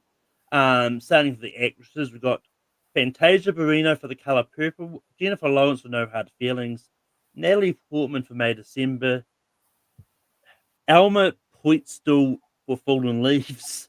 I know I butchered that name. Margot Robbie for Barbie, Emma Stone for Poor Things. Alma Poitstill for Fallen Leaves getting in here is interesting. Like this. I'm not gonna lie. This was the first time I'd heard about this movie. Was when I read these Globe nominations. It's a good movie. But really Sean mentioned it, and when we were doing the international feature, Sean mentioned. I was going to mention if I was bantying back for Promised Land and Fallen Leaves. Fantastic. The surprise is that there's no Sandra Hüller. They got the girl from Fallen Leaves instead of Sandra Hüller, which is fascinating to me. Go ahead, Malcolm. Well, I was about to say, would Anatomy of a Fall be comedy or drama? Drama. Oh yeah, that's drama all the way. Yeah. All the way. There's no comedy in Anatomy of a Fall. Yeah. So she wanted to be in here anyway. I know there's a lot of thing about May December, like people going, "Oh, Globes are doing the Globe thing and putting May December in comedy when it's drama." Yeah, it really is. If you go to it on IMDb, it is listed as a comedy as comedy and drama. So it's one of those ones that I've got no problem being here. Just because it is both genres. And this is one of those ones like with so many movies being on that borderline fence now, I'm wondering if they should I know it means they're going to have to cut down on how many people get nominated, but it's going to be one of those ones that I wonder if they should just combine the categories going forward. But we'll just keep them separate with so many of these movies which straddle the fence. But that being said, it's one of the, I think this it's either going to be Margot Robbie or Emma Stone winning this. Yeah, like I think if one of them are going to go on to potentially get the Oscar, that I think this is where they need to start building their momentum. But yeah, no, you're right about that, Malcolm. I think that's a good point. I also would throw Carey Mulligan, but she was in drama. She's not in this comedy. She's got to be in drama, right? So yeah. Like I mean, I haven't seen Maestro, but I can't imagine that being musical comedy. Yeah. Well, it's a musical. There's a lot of music in it, so that's why I was saying that. No, Fantasia Barrino gives a really good performance, but she's only in half the movie. You know what I mean? There's a different girl that's playing that character in the first half of the movie, so she's kind of given in a way a supporting role in a lot of ways because she's only in like half the movie. You know what I mean? I think she's incredible in the movie. Fantasia Barrino is, but I think this is definitely Emma Stone and and Margot Robbie, they're going to battle this one out. And the comedy, I think you're probably going to get 2 of these comedy people into the final 5 of the Oscars. I don't see any more than 2. Yeah, I mean, as well as one's like, I know the Oscars love Jennifer Lawrence. I don't imagine her getting in for No Hard Feelings. No, they want her at that ceremony. Malcolm, they just want her to show up. I mean, I think, like, I mean, look, I love No Hard Feelings. Like, if she gets No, nominated I for liked it Oscars, too. I liked it too. yeah, But it's a tourist. It's a tourist scenario. They just want, Jennifer Lawrence. Oh, she'll show up. Well, I mean, as well as one's like, I don't think No Hard Feelings is a tourist scenario. We'll get into a tourist scenario in a bit. Okay, all right. But yeah, I think Jennifer Lawrence deserves the nomination for No Hard Feelings. I would have loved to see one of the actresses from Drawn maybe getting in here, but what are you going to do? But moving on to best performance in a motion picture musical comedy, we've got Nicolas Cage for Dream Scenario, which surprised me. And this is the one I'm calling the tourist scenario because that came out of nowhere. We've got Timothée Chalamet for Wonka. We've got Matt Damon for Air, which I will say is the one that I'm surprised that no one is talking about because if you go onto IMDb, like the first 2 categories that comes up for Air is drama and sport. It's comedy is not in there at all. So if anything, so once again, Matt Damon is in a great comedy of the year according to the Globe. Martian. You get the Martian scenario all over again. Yep. We've got Paul Giamatti for The Holdovers. We've got Joaquin Phoenix for Beau is Afraid, and Jeffrey Wright for American Fiction. Look at Napoleon. Tell me that there's a comedy. There's comedy in Napoleon. That IMDb. No, I mean, I think I haven't seen Napoleon. But I think if you go into Napoleon, it's going to say drama as well. Yeah. Well, my thing is this. Okay, Napoleon and May December have a similar vibe to them. Okay, where there's performances given by the actors and direction given by the directors to get a certain kind of performance out of the actors, which is kind of comedical in a way. You kind of laugh at them, even though you're not supposed to be laughing at these people. You see what I'm saying, Malcolm? Yeah. So maybe that's how they translate it as comedy, in their opinion. You know what I mean? So I don't know. I'm just speculating on that. Yeah. But they're both dramas. I don't know why they're in comedy. Matt Damon, it's not a comedy. I don't know why he's in here. I think it's just a matter of, I don't want to sound like a broken record, but I do. It's just I'm trying to get people to show up for their award ceremony. Well, yeah, I mean, it's one of the. I mean, Paul Giamatti looks like the front runner there in that one, though. If you ask me. I mean, well, I would argue it's between Paul Giamatti and Jeffrey Wright. Yeah. You're right. But that being said, I would love if Timothée Chalamet wins for Wonka. I mean, I got around. I finally saw Wonka in the past week. Like, I loved it. Fantastic.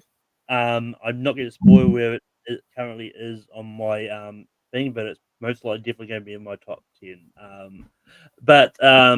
Yeah, I mean, it's one of those ones like May December. I can understand going into comedy because of the fact that it straddles the fence of comedy drama, so it can fall either way. Yeah, is most definitely a drama. It does have comedic elements, but it's most definitely a drama. But moving on to best performance in a motion picture for drama, we've got Annette Bening for Naiad, Lily Gladstone for Colors of the Flower Moon, Sandra Hüller for Anatomy of a Fall, Greta Lee for Past Lives, Carey Mulligan for Maestro, and Kaylee Spaney for Priscilla. And this is kind of an interesting one because, I think Lily Gladstone and Carey Mulligan, I think, probably definitely getting nominated. Um, I'm not 100% that the other four maybe will get in. Like Annette Bening could get in, Sandra Hüller could get in. If the Oscars, if the Academy loves past lives a lot, Greta Lee could get in, and Teddy Spaney could get in. This could go either way. Once again, it's going to come down to sort of which of the actresses from musical comedy they're going to love as much, and that's going to sort of join who in that. So we've got a good 12 bread of different actresses that could get in, but only 5 spots. So it's interesting. Dan, what are your thoughts about actress for motion picture drama? Yeah, I think you got one lock in here for Best Actress for the Academy Award. The other ones, they're all hit. They're all up in the air. You just don't know. I mean, Greta Lee's got a very good shot, I think. I think here it's got to be Carey Mulligan is the front runner to win this. You know what I mean? And I think Greta Lee's got a good shot to get nominated for the Oscar. I'm glad to see some of these, though. I'll be honest with you. With having a comedy and a drama category, you get 10 people, so you get so many people like Kaylee Spaney and people like that get in here. So I'm glad to see these people getting recognized. But this looks like it's a pretty straightforward that Carey Mulligan's going to win this, but like you just never know. See, I don't think it's as straightforward as you think. I think it could be Lily Gladstone's. Yeah, good point. I forgot about Lily Gladstone. Yeah, because it seems like a lot of these critics groups are loving her in Yeah, Flower you're Moon. right. I know you don't, but some of these No, I think she did a great job. I don't like yeah. the movie as a whole, and I don't like Leo that much. But I actually do think she did a great job. If you've seen her in her other movies, that's the point I'm trying to make, Malcolm. Is that Yeah, and I get it. I get it. But let's talk about Leo. Because moving on to best performance in a motion picture drama on the actor side of things, got Bradley Cooper for Maestro, Leo for Colors of the Flower Moon, Coleman Domingo for Rustin, Barry Keoghan for Saltburn, Cillian Murphy for Oppenheimer, and Andrew Scott for All of the Strangers. But Dan, what are your thoughts about actor for best performance in a motion picture drama? now this is a stacked category, and I think I'm hoping they don't go with Leo here, but I think your two favorites are Cillian Murphy and Bradley Cooper. I think they're going to be the Oscar favorites, and I think they're the two favorites here. You had two favorites, in my opinion, in the other category with Paul Giamatti and Jeffrey Wright, and you have Bradley Cooper and Cillian Murphy here. I think Coleman Domingo gives him a great performance, but you don't know if they want to put Leo in, then Leo's in and Coleman's out, or Barry's in and Leo's out, or this is a very hard category, but I believe it's Bradley Cooper's year. I think he's going to win a lot of these type of awards because he can't. I don't think he's going to win in director. So I think if they're going to give it to him in for something for his work in Maestro, they got to give it to him in Best Actor. Well, see, it's one of those ones like I think it's I still think like Cillian Murphy's got a really good shot of pulling us off.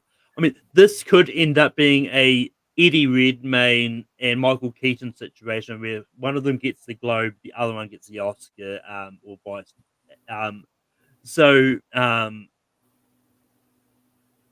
But yeah, and it's one of those ones like and I think this was a needed nomination from Coleman Domingo, because it kind of puts him back in the picture and show that the industry aren't forgetting about Rustin. So it's going to be an interesting. But moving on to their new category, which is cinematic and box office achievement,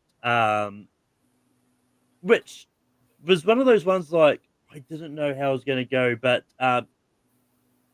based on nominations, I kind of agree. And it's one of those ones like, unlike the Oscars, where it's like, do a Twitter and vote on popular film and all that and all this. Like that the Globes are just going straight off box office achievement alone, or cinematic achievement. So nominated in this category, we've got Barbie, we've got Guardians of the Galaxy Volume 3, we've got John Wick Chapter 4, we've got Mission Impossible Dead Reckoning Part 1, which surprised me a bit because I don't think it did that well at the box office as um, because I don't think it made its money back.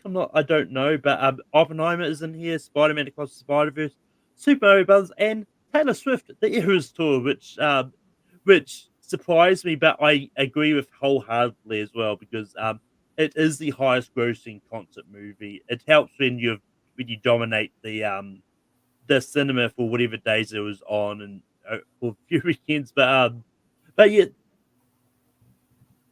um, and this is the way that I think they should have done popular category at the Oscars if they wanted to put it in and do some kind of box office award because it means that um I do think this could then they may give this to Barbie because and maybe it doesn't win and can't even get there um but yeah, this is definitely one of those ones that's it's really sad because I can see any one of those movies maybe getting in. I mean, the other actually, um, I think Oppenheimer might actually win this because they may give it to Oppenheimer and Best Picture goes to Killers. And maybe I that's think the it's way going to be the exact and maybe that's opposite. the I way it's think split this in vote. But picture then, what are goes. your thoughts about the nominations for cinematic and box office achievement? Yeah, sorry, I stepped on you there. I think it's the exact opposite. I think Oppenheimer wins Best Picture. Barbie wins this because Barbie had the biggest box office. So you get Barbie this one. Hey, here's your token prize. Oppenheimer gets the big prize of winning Best Picture drama. You know what I mean? And then if Barbie is in comedy, is it Barbie in comedy or musical? If it is, then you Uh, give that uh, or whatever. yeah. Well, I mean that's what I was meaning. Is like depending on, I think it depends on how they're going to vote on this. Because um, because they may it's because they may vote on something which may be nominated in one of the other categories, but they don't think it's going to potentially win. So it's one of those ones like I don't exactly know how they're going to vote on it, but yeah. Yeah, I mean, I mean, I think Oppenheimer's got a shot at sweeping everything it's in, but you just don't know. And I think this is a token prize. I don't think anybody wants this box office achievement prize. You know what I mean? I think I Barbie mean, will take it because they were the box office champ. You know what I well, mean? If Barbie was the box office champ, Barbie's gonna win. no, I get your view. I mean, it's one of those ones like I actually disagree with you, like a little bit. Because I think anyone's happy for any kind of award, like regardless of if they think it's a token award because they're not nominated in the other categories or whatnot. Because it's going to come down to how people vote on this one as well. Because they also don't know how people are actually going to vote on this category at all. Because like, it's only speculating that they may vote for something that might not win in the main prize. But yeah, um, it is what it is. Moving on to the next category, which is non-English language. Um, and the nominations is we've got Anatomy of a Fool, we've got Fallen Leaves, we got Io Capitano, we got Past Lives, we got Society of the Snow, and we got the Zone of Interest. Um,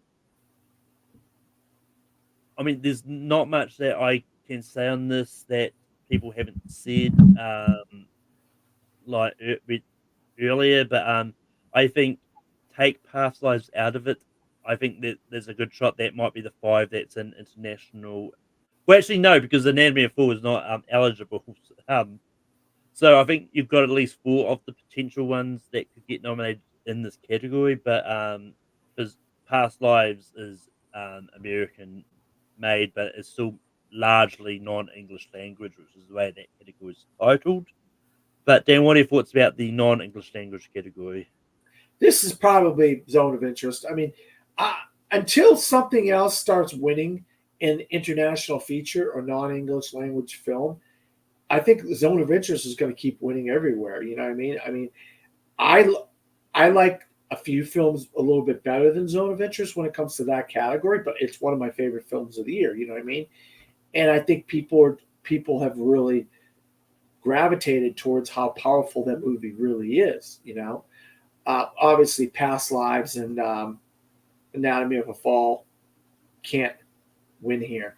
You know, can't win at the Oscars in this category. So you got 4 films. You got Italy, you got English, you got and a couple other countries in there. But this is basically zone of interest, if you ask me.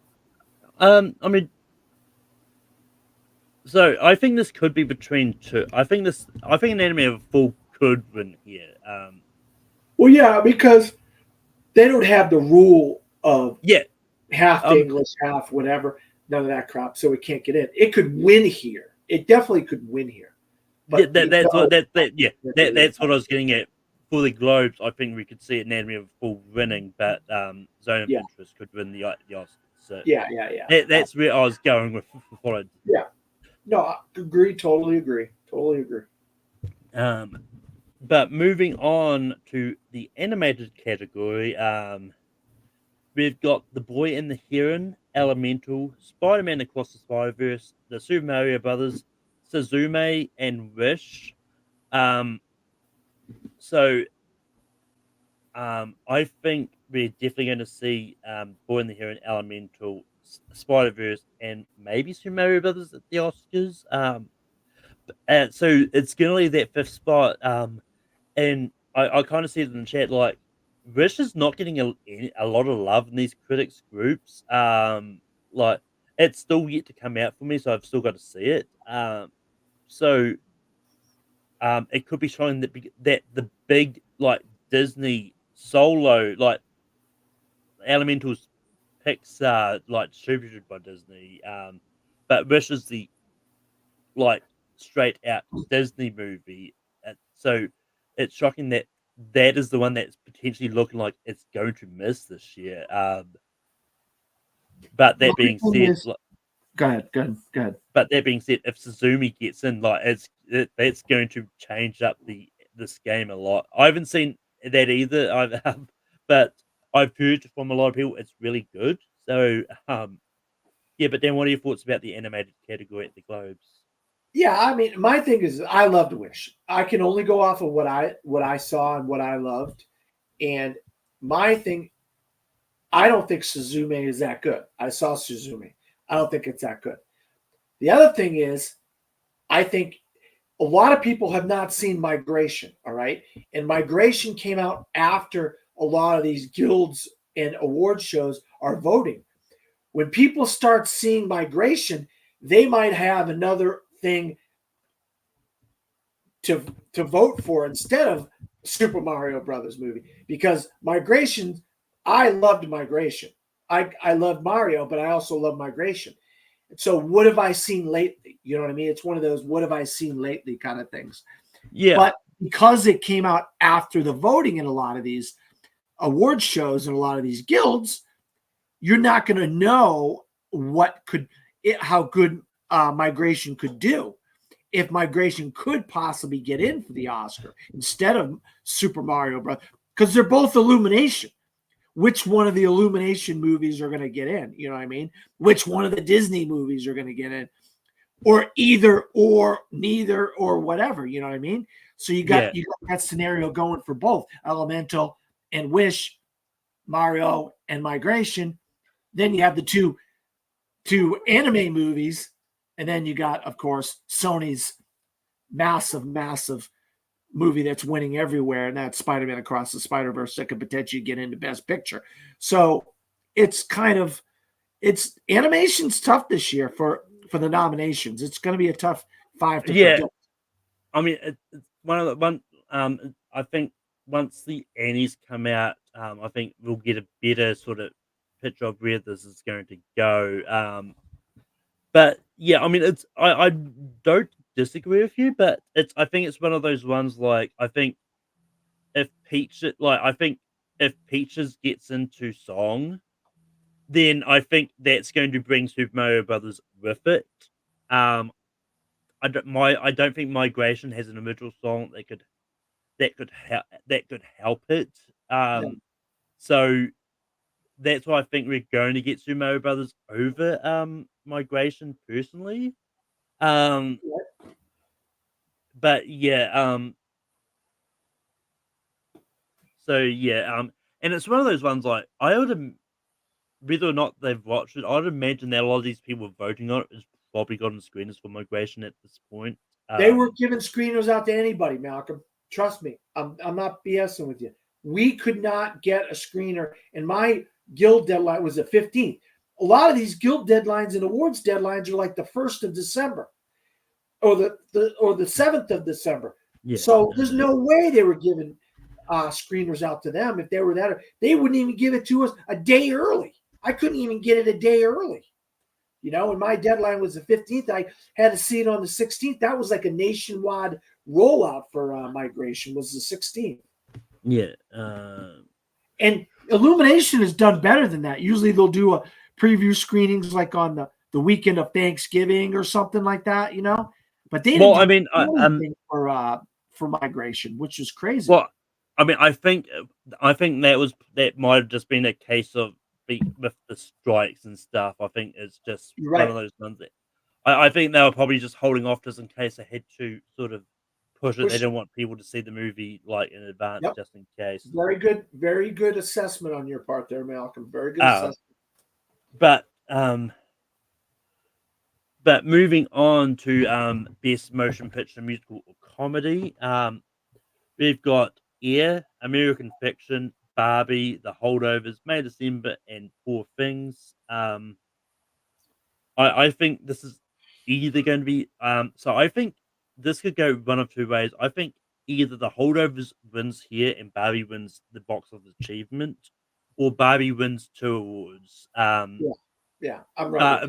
Barring for a upset in box office achievement. Yeah. But Dan, what are your thoughts about the nominations for musical or comedy?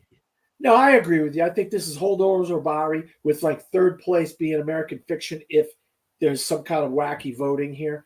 And I think Barbie's going to get cinematic achievement. If Holdovers wins here, then you say, oh, Barbie cinematic, Oppenheimer drama, Holdovers comedy and musical. Oh, that's everybody wins. Not even though Barbie's award really doesn't matter to me.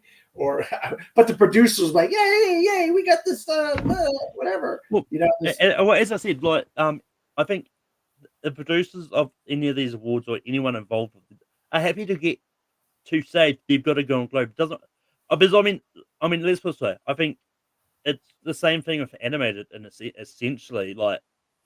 Because a lot of the times, like animated, like it's one of those awards that that very rarely crosses over with best pictures. So it's like a lot of people see that as a cop-out award because the Oscars just don't want to put anything in best pictures. But anyone is happy to get any kind of award and be able to say, "Look, I have an Oscar." So yeah, you're right. You're absolutely 100% right. That's why they created the animation.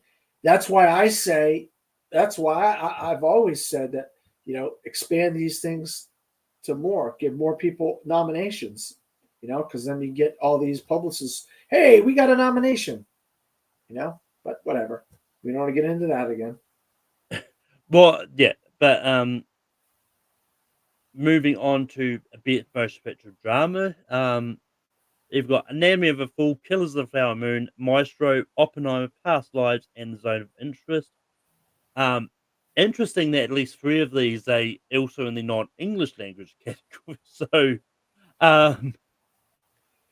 it's definitely one of those. But that being said, I think it's going to be either Oppenheimer or Killers of the Flower Moon.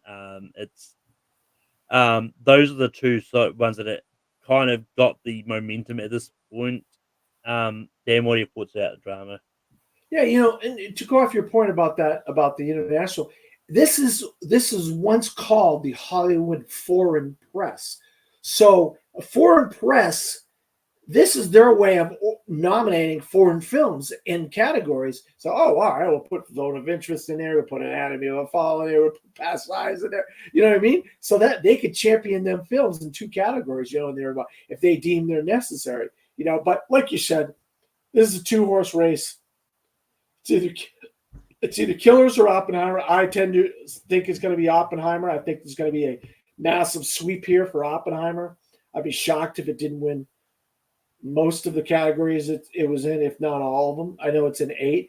Barbie's, let me get on my soapbox here for just a second, Malcolm. People, Barbie got 9 nominations at the Golden Globes.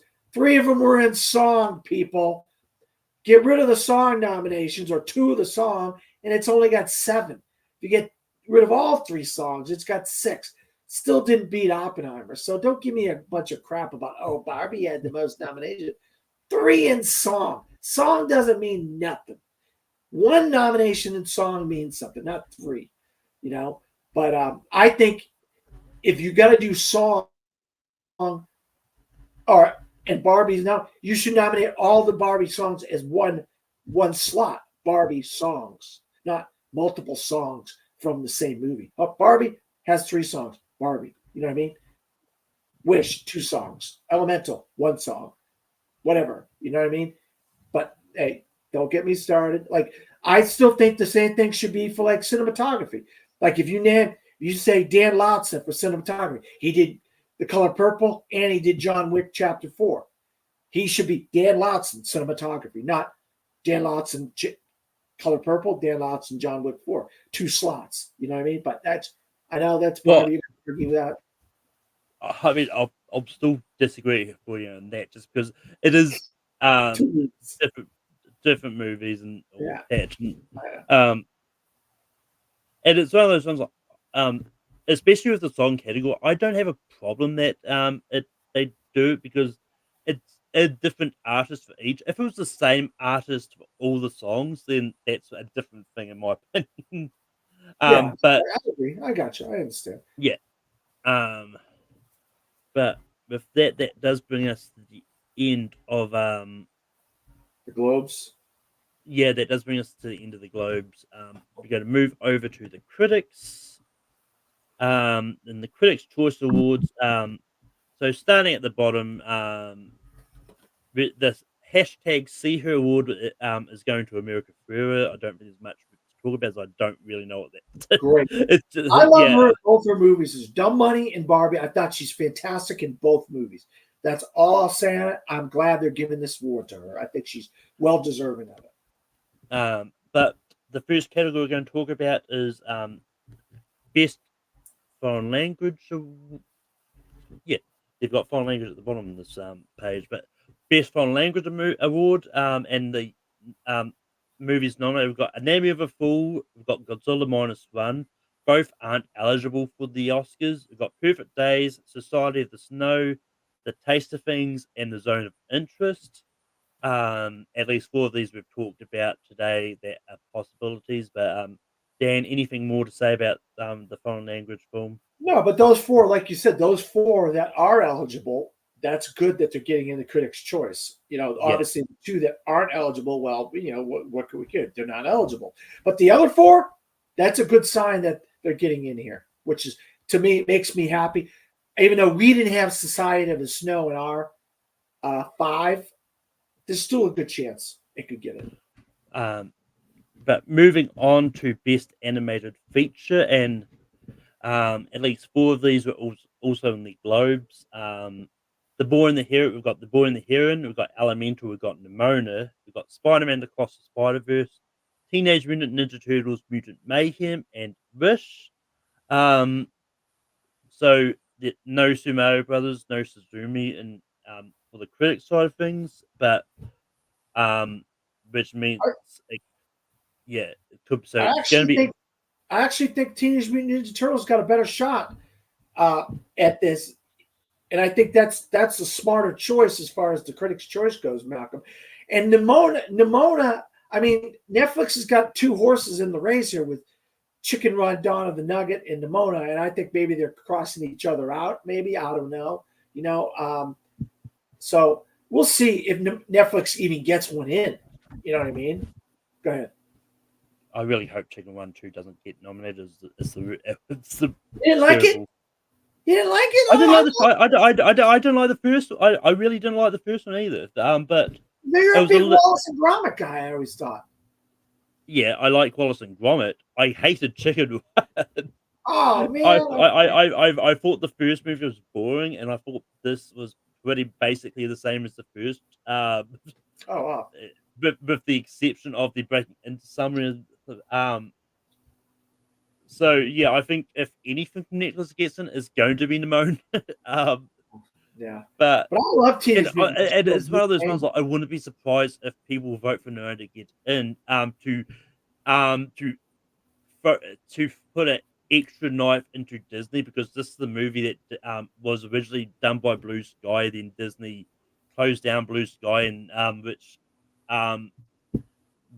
left this for Netflix to pick up. So if it gets nominated, it's going to be and Wish misses out. It's going to be poetic justice. Yeah, that's a nice impact to Disney. You're absolutely right. That's a nice. Yeah.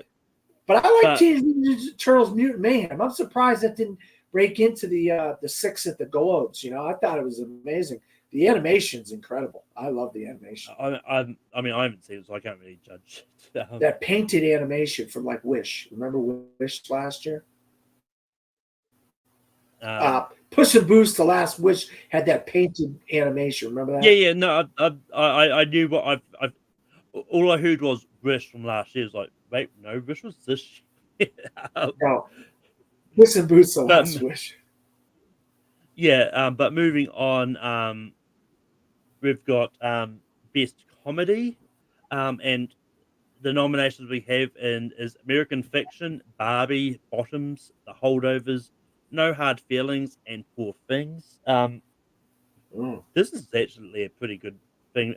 I mean, I think Barbie's going to win here, but I actually watched Bottoms this morning, and I loved it. I thought it was great. It's probably not going to crack into my top 10 just because my top 10 is really stacked, but it's a pretty good movie. But then what do you thought about best comedy? A lot of my friends liked Bottoms, and people that I talked to in my critics group and stuff. But I wasn't like over the moon with Bottoms. But I think this is a 2-horse race between. I honestly don't think Barbie is going to win here. I think it's going to be either Holdovers or American Fiction. I'll be honest with you. I think those are the 2 front runners here. Yeah. Well, I mean, it's one of those ones. I think it's going to depend on what happens with the critics. And if they want to spread love anywhere as well. So, but moving on to the next category, which is best visual effects.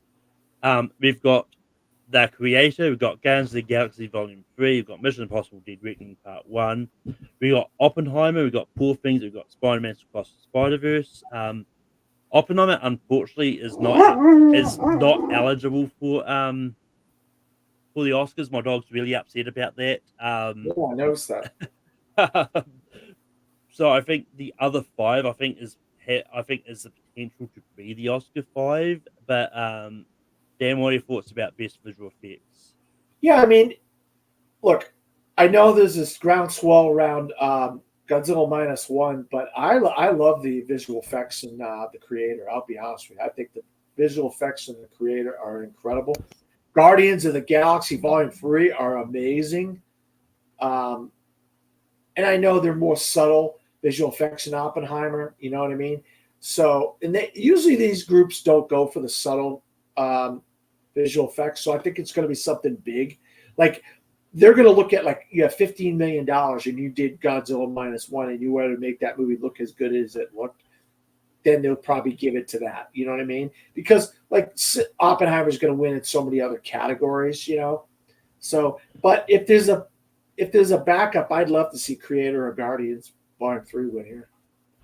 I mean, it's one of those ones like just going back over this, like that. I mean, you're right. Like a lot of the times they do go for the especially if the credits. I haven't gone back through the the Oscars. I know the Oscars go more the subtle route sometimes,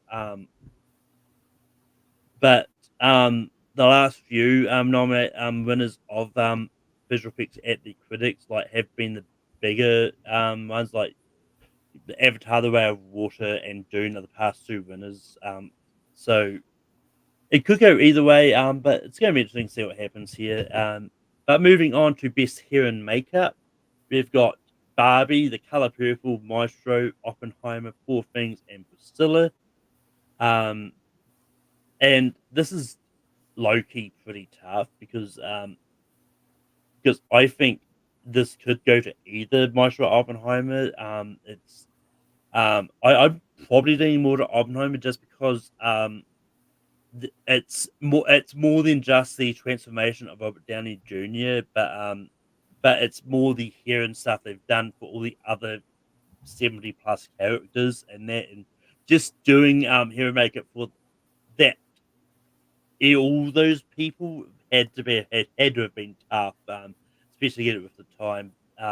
Dan, what are your thoughts about hair and makeup? No, I agree on your points that you made about Oppenheimer, but I think, I know because you always give me a hard time about this, but I think makeup and hair is going to go with Best Actor this year. I think whoever wins Best Actor, if it's Cillian Murphy, Oppenheimer is going to win. If it's Bradley Cooper, Maestro's going to win. And the guy that did Maestro's makeup, considered one of the best in the industry. So play that up. Take that for what it's worth. So I think it's Oppenheimer or Maestro, and this could be the front runner for the Oscar here, whoever does win this Critics' Choice. I mean, it's one of those ones. I've always disagree with you on that point, but this could be the one. I mean, but this could be the one time where hair and makeup aligns more with supporting actor than anything as well. So let's see that as what it. Robert Downey Jr. Good point. Yeah, hey, good point. Very valid point. I mean, but I think as well, I think Bradley Cooper they make him look so much. If you've seen pictures of Bernard Herrmann and you look at Bradley Cooper in this movie, I mean, it's just like uncanny what he looks like. Not saying the nose, like when he's like the old man and stuff. Go ahead. I was about to say, to me, it just looks like Bradley Cooper with a big nose. That's all it looks. It doesn't look any different. But moving on to best song, we've got Dance the Night from Barbie, I'm Just Ken from Barbie, Peaches from Super Mario Brothers, Road to Freedom from Rustin, This Wish from Wish, and What Was I Made For? It's basically the same as the Globes, with the exception of the Wish song get in here instead of Bruce Springsteen's song. Any further thoughts on this, or do you just move on? No, it's looking like Barbie's got the song locked up unless Oscars decide to do that curveball of Diane Warren. Well, I mean, I think even if Diane Warren gets nominated, I think it's still it's going to be a Barbie song. I think you're still going to get two songs from it's still going to have two songs from Barbie. I think. Yeah. I think if Diane Warren gets in for a nomination, I don't think she's guaranteed to win. No, I'm starting. You know, Malcolm, I came into this and I said, if he brings up song, I said, I'm going to have to start going on Malcolm's side on this one. I think it's looking less and less like Diane Warren's. Yeah. But I still hold out that little bit of hope because they love her in that branch. Yeah. But moving on to best score, once again, won't spend too long on this because it's basically the same as the Globes, bar one. We got Jerskin Fendrix for Poor Things, Michael Giacchino for Society of the Snow, Ludwig Göransson for Oppenheimer, Daniel Pemberton for Spider-Man Across the Spider-Verse, Robbie Robertson for Killers of the Flower Moon. Actually, there's two differences in here because Mark Ronson and Andrew Wright for Barbie got in here. And it's one of those ones like, so I think based on the critics, I think Poor Things, Oppenheimer, Spider-Verse, and Killers of the Flower Moon are most for sure getting into the Oscars. But it's going to come down to what is that fifth spot going to be, because it seems like that's the one that's up for grabs here. But then, what are your thoughts about the score at the critics? No, I agree with you. They obviously like the score for Society of the Snow and Barbie more than whatever scores they nominated for in the other one in the Globes. But it's 4 of the 6, so that's probably your four or your 5 picks for the Oscars, more than likely. And Yeah, I still say, I mean, until he gets beat by other people, I think you got to go for Ludwig Göransson with Robbie Robinson as a posthumous pick as a backup. yeah, and I mean it's one of those ones like I love Barbie, but I think that's more songs than score. But I don't have an issue if the critics are seeing something I'm not when it comes to the score for Barbie, then it's so be it. But moving on to production design, we've got Saltburn, Oppenheimer, Killers of the Flower Moon, Barbie, Poor Things, and Asteroid City. Um, I think these are probably the usual suspects that I think are vying for those 5 spots. And I would love to see Asteroid City get in, but then it's going to come down to what misses. And I think it's going to depend on various things. I think Saltburn might be the one that misses at the Oscars, because I don't see a world where Barbie doesn't get nominated at the Oscars. I don't see Poor Things not getting nominated, and I definitely don't see Oppenheimer getting nominated. So I think the outlier here is Saltburn, but or Asteroid City. I think one of those two is probably the outlier here. I hope it's Asteroid City that gets in personally, because it deserves it more, because Wes Anderson literally built a city, because this was his COVID movie, so everyone lived in this on set basically. But Bubble. They lived in a bubble. and what are your thoughts about production design nominations? Yeah, I agree with what you were saying. I think Saltburn's the outlier here. I think, well, okay, so you film these people in a house, in a castle or a house or whatever, or Oxford. Where's the production design in that? You know what I mean? I mean, what? Maybe you change the lens on the camera to make it look older or something. I don't know. I don't know where the production design is there. The other ones, Barbie, Poor Things, Asteroid City. There is a lot of production design to make those movies look the way they look. Killers, there's green screen. They turn that street into a street that looks like 1920s, and then Oppenheimer, obviously, all the stuff that they did in the various types of production design with the city that they built, the black and white, the various types of things, locations that they had to go to. So, yeah, I see Saltburn as the outlier here. He definitely, and it's probably going to go to either Barbie, Poor Things, or Asteroid City. They're the ones with the really fancy and production design that jumps out at you. Well, so I would argue that Oppenheimer is. I think this is one that's really hard to call, because I think Oppenheimer even deserves to win here, because like Christopher Nolan literally built that bomb. So Oh yeah, no, I know you're right, and he did, and he layered it to look like a giant explosion. It was different explosions that were layered together to make it look like. But it's also the sets involved to do the different layering of where the people were while the Trinity test was going on. The whole city that he created, and the various rooms and the various locations. yeah, So there's a lot of what he did out there in Yuma, Arizona, or New Mexico, wherever he was out there. I'm not knocking that. I'm not knocking that. Don't get me wrong. Yeah, and no, it's one of those ones like I will defend Saltman a little bit, like even though like it is one of those ones like that's probably the least production design out of the 6. But I think it still takes a lot to find the right location and stuff as well. So I mean, I think there's an argument for Saltburn being here, but it's also the one that's they didn't create anything for it, as far as I know.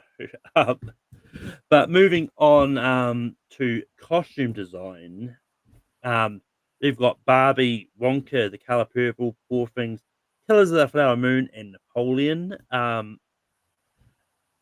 Dan, what are your thoughts about costume design? Yeah, I mean, if I would have had just one in here, I would have thrown in the Ballad of Songbird and Snakes. I think the costumes are really good in that. But the costumes, I mean, or I guess the surprise here is there's no Oppenheimer in costumes. A lot of suits and hats and stuff like that. So maybe they were like, oh, those aren't that fancy costumes. Napoleon, a lot of suits, a lot of period stuff from the 1700s.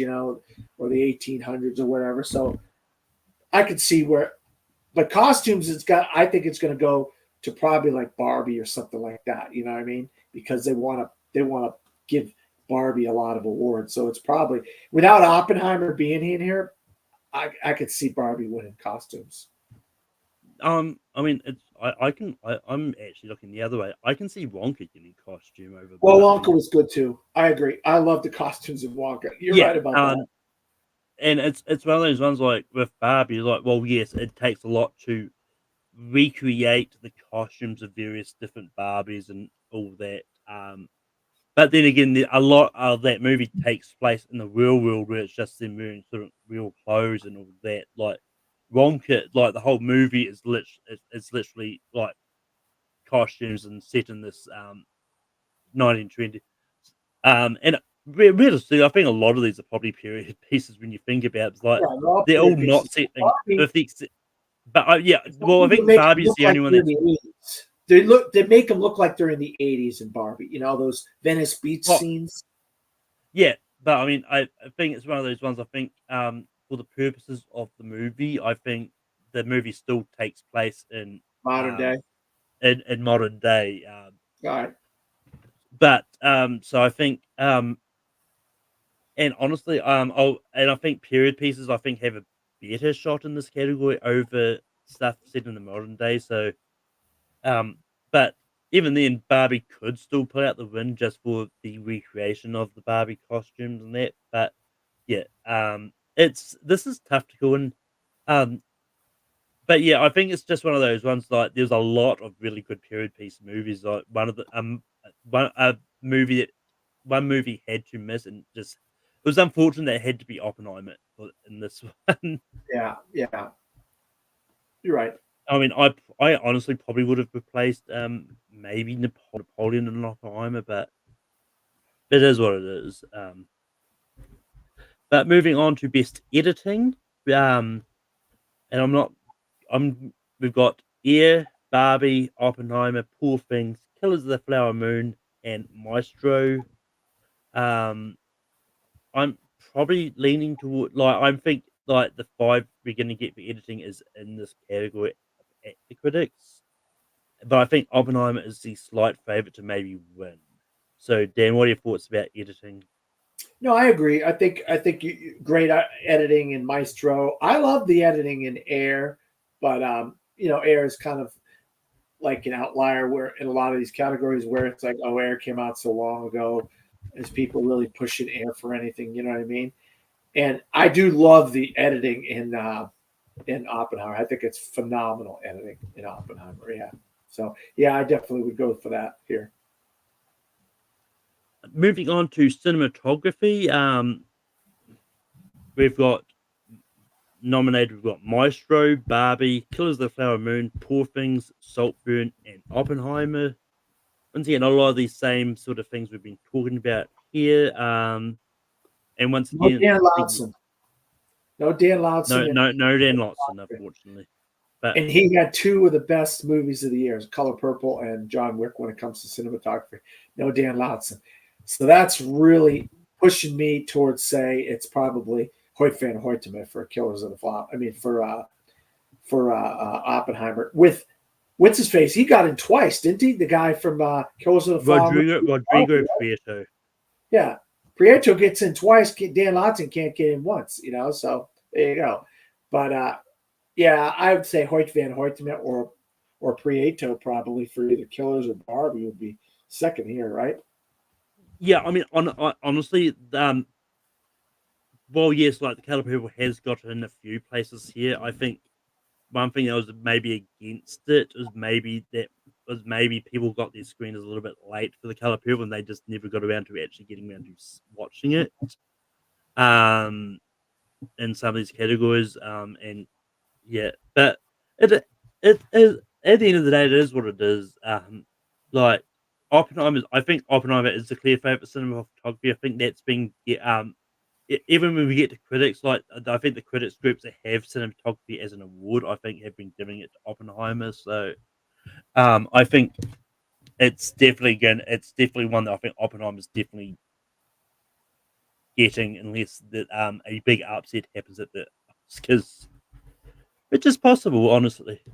Moving on to best adapted screenplay, we've got Kelly Freeman Craig for A There God, It's Me Margaret. You actually can see that a few times tonight because the critics apparently really love this movie. All of Us Strangers, American Fiction, Poor Things, Oppenheimer, Killers of the Flower Moon.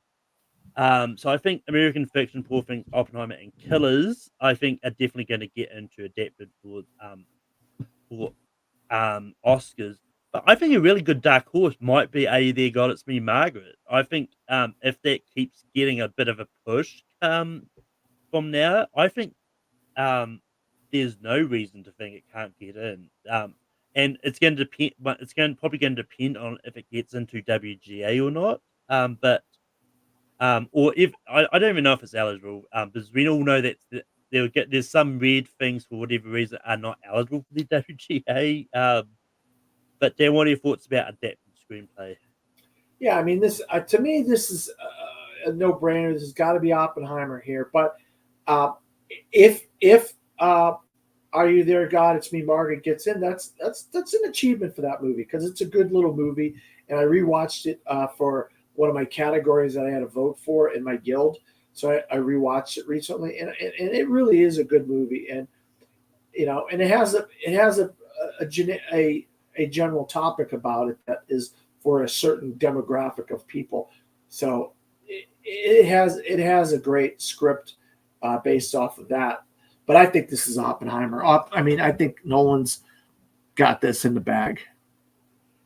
Oh yeah, yeah. No, I mean, I definitely agree with you there. Like, and I mean, once again, I know you didn't like Killers of the Flower Moon, but um, just based on how things are going, I think this is either going to be Oppenheimer or Killers. I think one of them's going to win, and because it's going to be one of those cases where who knows where the seeds are going to fall come Oscar time, whether it's going to be like one of these wins ad- either Oppenheimer or Killers wins adapted, the other one wins director, and then it's a coin flip for best picture. So but it's gonna there's multiple scenarios that could happen here. Or they just both split the vote and something comes out through the middle.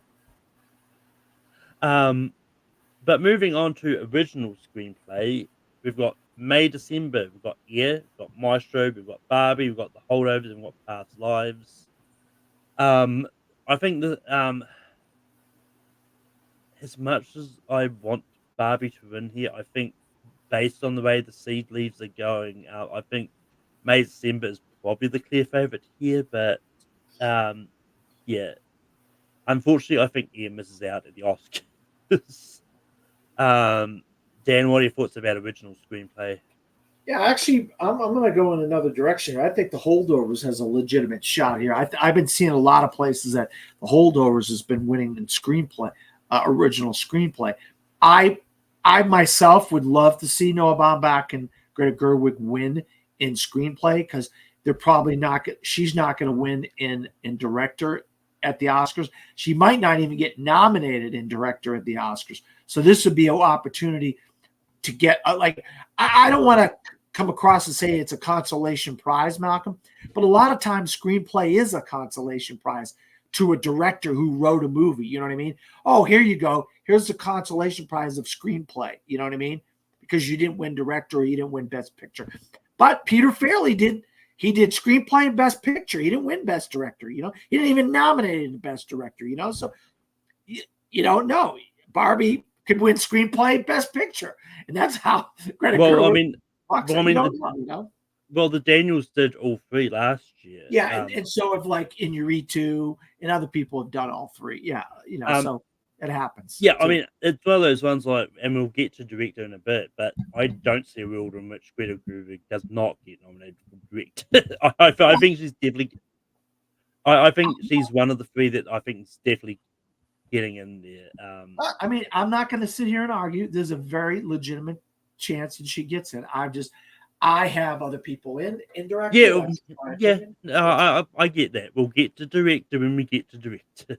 But first, I'll ask you to put your soapbox away, because we are getting into a category which is not at the Oscars. The first of two actually was we're going to acting ensemble. And nominated here we've got Air, Barbie, The Color Purple, The Holdovers, Killers of the Flower Moon, and Oppenheimer. This is Oppenheimer. There's no way it's not. Dan, what do you thought about acting ensemble? Yeah, this is. I mean, I think if SAG goes in a different direction with ensemble, then you might have a race in opera and with something. But I mean, up until something changes with ensemble somewhere, it's Oppenheimer all day, every way. With that cast, like you said, I think you said 70 actors. I mean, plus with the SAG strike and everything, what a way to reward actors by giving a movie like Oppenheimer an ensemble award where they had that massive ensemble. You know what I mean? Yeah. But moving on to best young actor slash actress, we've got Abby Ryder Fortson for A Their God, It's Me, Margaret, Ariana Greenblatt for Barbie, Calla Lane for Wonka, um, Milo Mercado Grenier for Anatomy of a Fool, Dominic Sessa for The Holdovers, and Madeline Una Boyles for The Creator. This is a Look, cool category. Go yeah, ahead, this is a cool bunch of things. I'm glad to see Calla Lane from Wonka because I think she was great as young Noodle. He was his Noodle, phenomenal Noodle. I'll be honest. One of the best parts about the movie is her as Noodle. You know. Yeah. But yeah, just based on how things have been going, other places that have had a young actor actress category, I think Dominic Sessa is probably the favorite to win here. But I've heard a lot of good things about Abby Ryder Fortson, and if the critics loved A They Got It's Me Margaret as much as we think they did, then I think it's probably going to be her that maybe get it here. But Dan, what are your thoughts about young actor actress? Well, we have that category in my guild, and I voted on that category, and I actually created the category for my guild. They picked my category because they did a random thing where you just pick a category that you want to see them add to the thing, and I created this category under 18, and they did, and they took my two choices. My two choices were Milo Machado Grenier and Abby Ryder Fortson. Those are my two choices. I had between them two to pick, and I went with Milo Machado Grenier. I just think the kid's incredible in Anatomy of a Fall. I think this is the reason why you have this category at the Academy Awards, Malcolm. Look at these performances that we got this year, and how can you? None of these people are going to get nominated for an Oscar. None of them. I mean, if anybody, Milo Machado Grenier might have a slight chance in supporting actor. Might. I mean, this is God. I just love this category, Malcolm, and I want this to be an Oscar category. You know what I mean? I know. I mean, look, it's one of those ones like I am with you. Like this is one of the categories I think probably should be added for everything you said, but I think it's also one of those ones that once again I think you will get your negative Nancy's over there is like, are you they're just creating it to be in a consolation prize? Like you're going to get opinions on a lot of categories that get added. That Well, the it's a last consolation. was what? What's his name? The kid from the room. That was the last time a kid got in. Or Yeah, and I mean it's one of those ones like it's not in like this year. I'd say it probably is slightly impossible, but it's not overly out of the possibility that you could get something a young actor breaking into the five. It just depends on the caliber of actors that are in contender. But anyway, moving on to best supporting actress.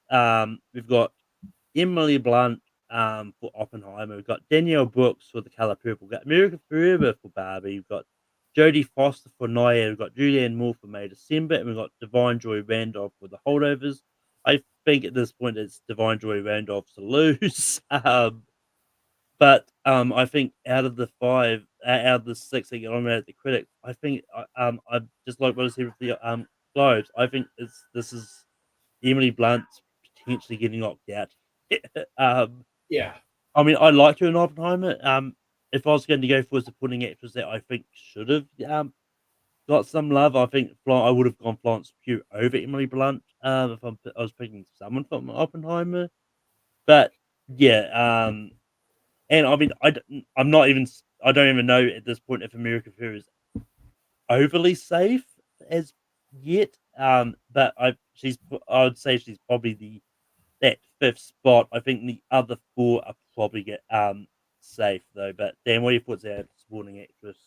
Yeah, I'm still like, hey, you got to kick Emily Blunt out here, and I'm kind of sad we're not getting a lot of love for Viola Davis. But you told me that before, that you didn't think she was going to translate to us a nomination, and she's starting to not be, because she didn't get in Globes, she didn't get in Critics' Choice. So looks like Viola Davis has gone the way of the dodo bird here for this award season.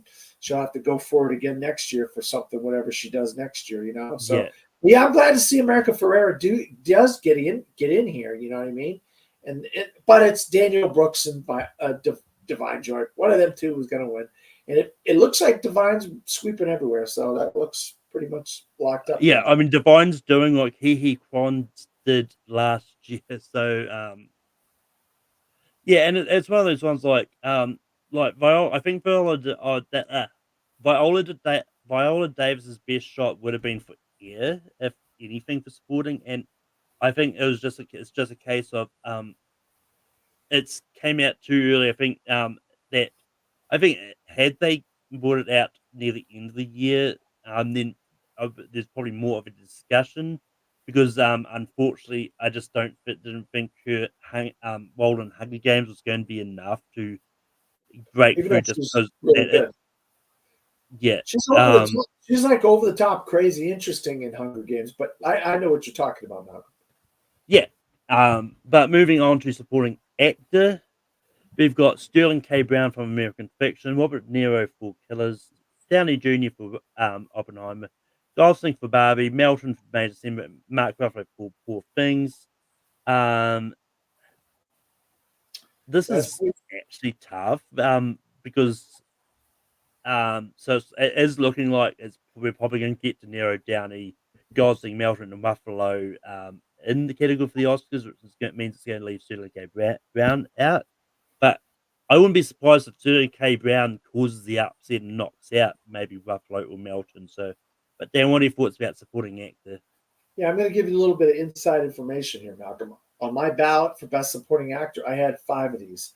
Which one do you think I didn't have? Well, I mean, that had to be Melton.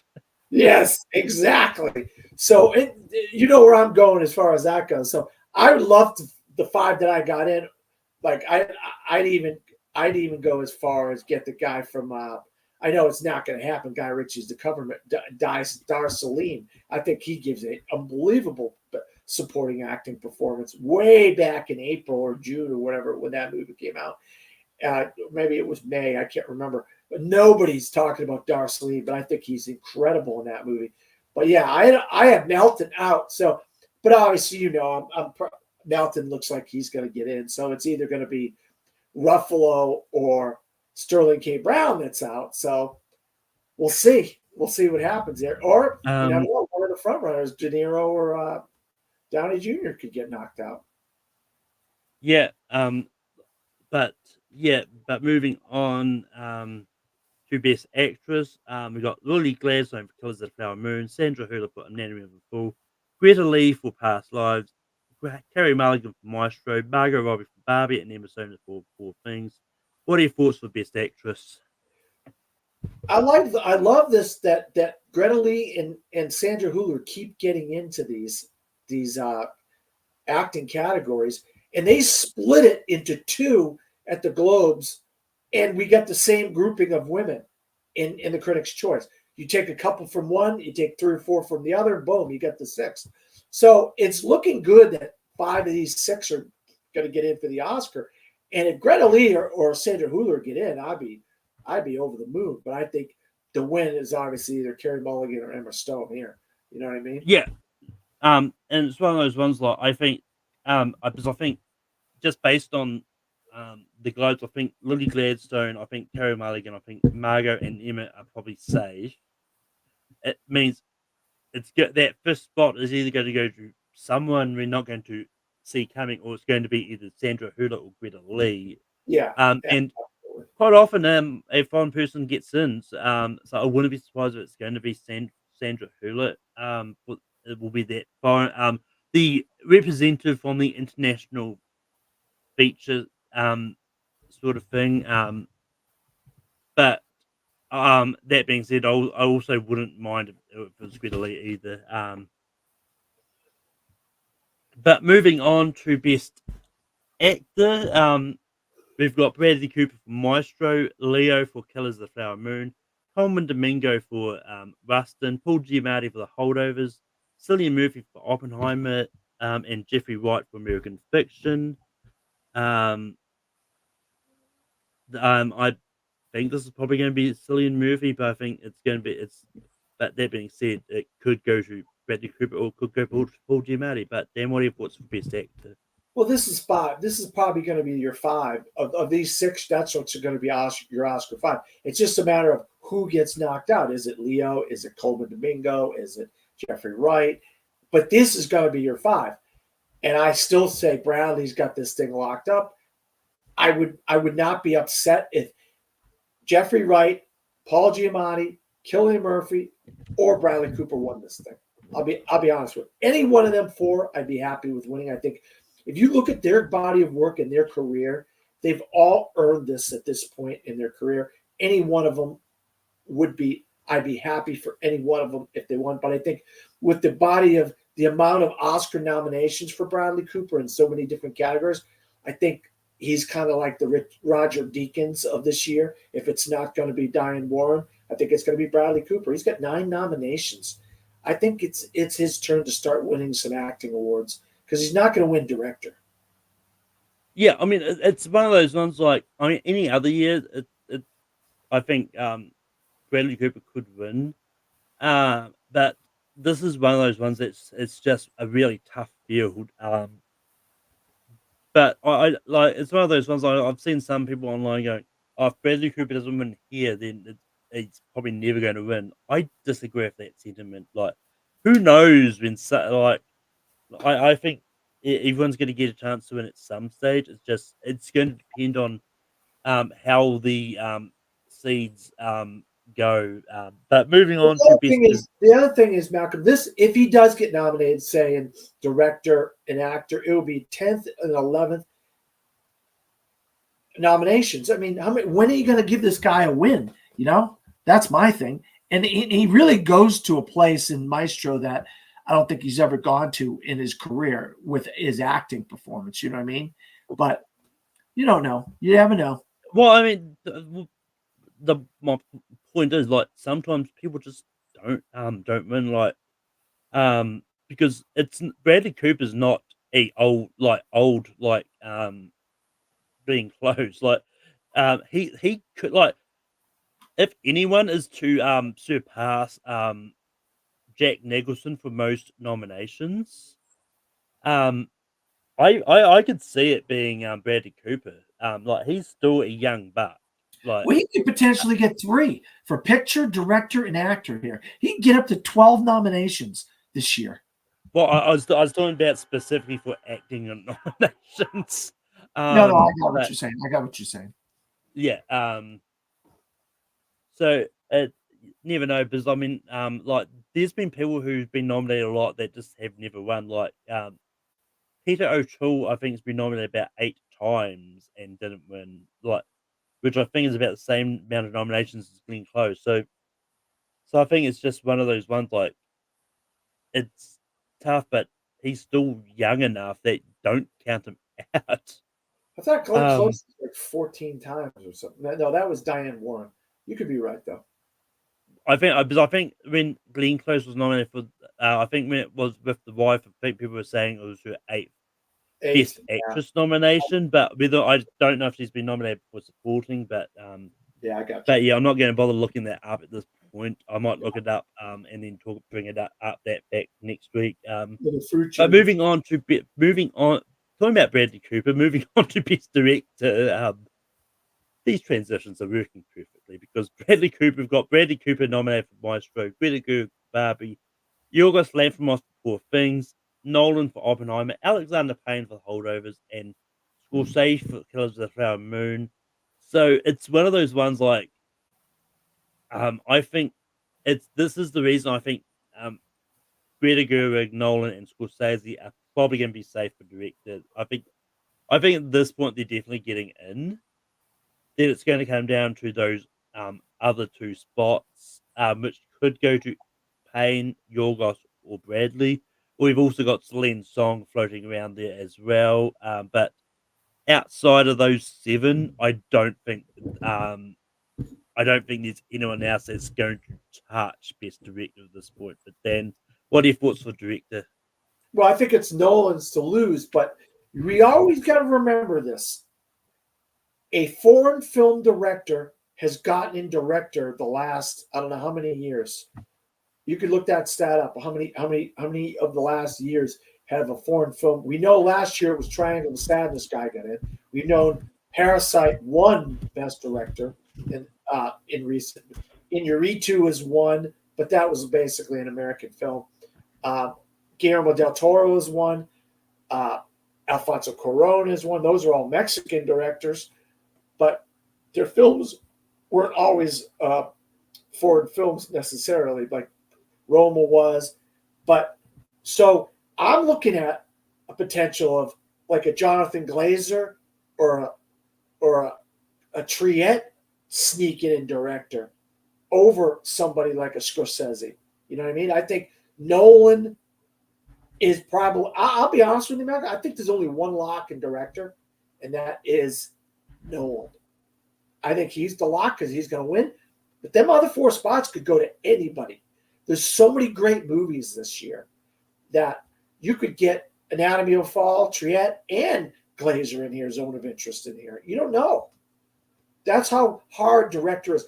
Yes, if you go by the Globes, if you go by the Critics' Choice, you're saying Greta Lee, you're seeing, Greta Gerwig, you're seeing Scorsese. So there's a more of a chance that they could get in director at the Oscars. But you just can't put your finger on exactly what the five are going to be because there's so many great films, and foreign films are really strong this year. You know what I mean?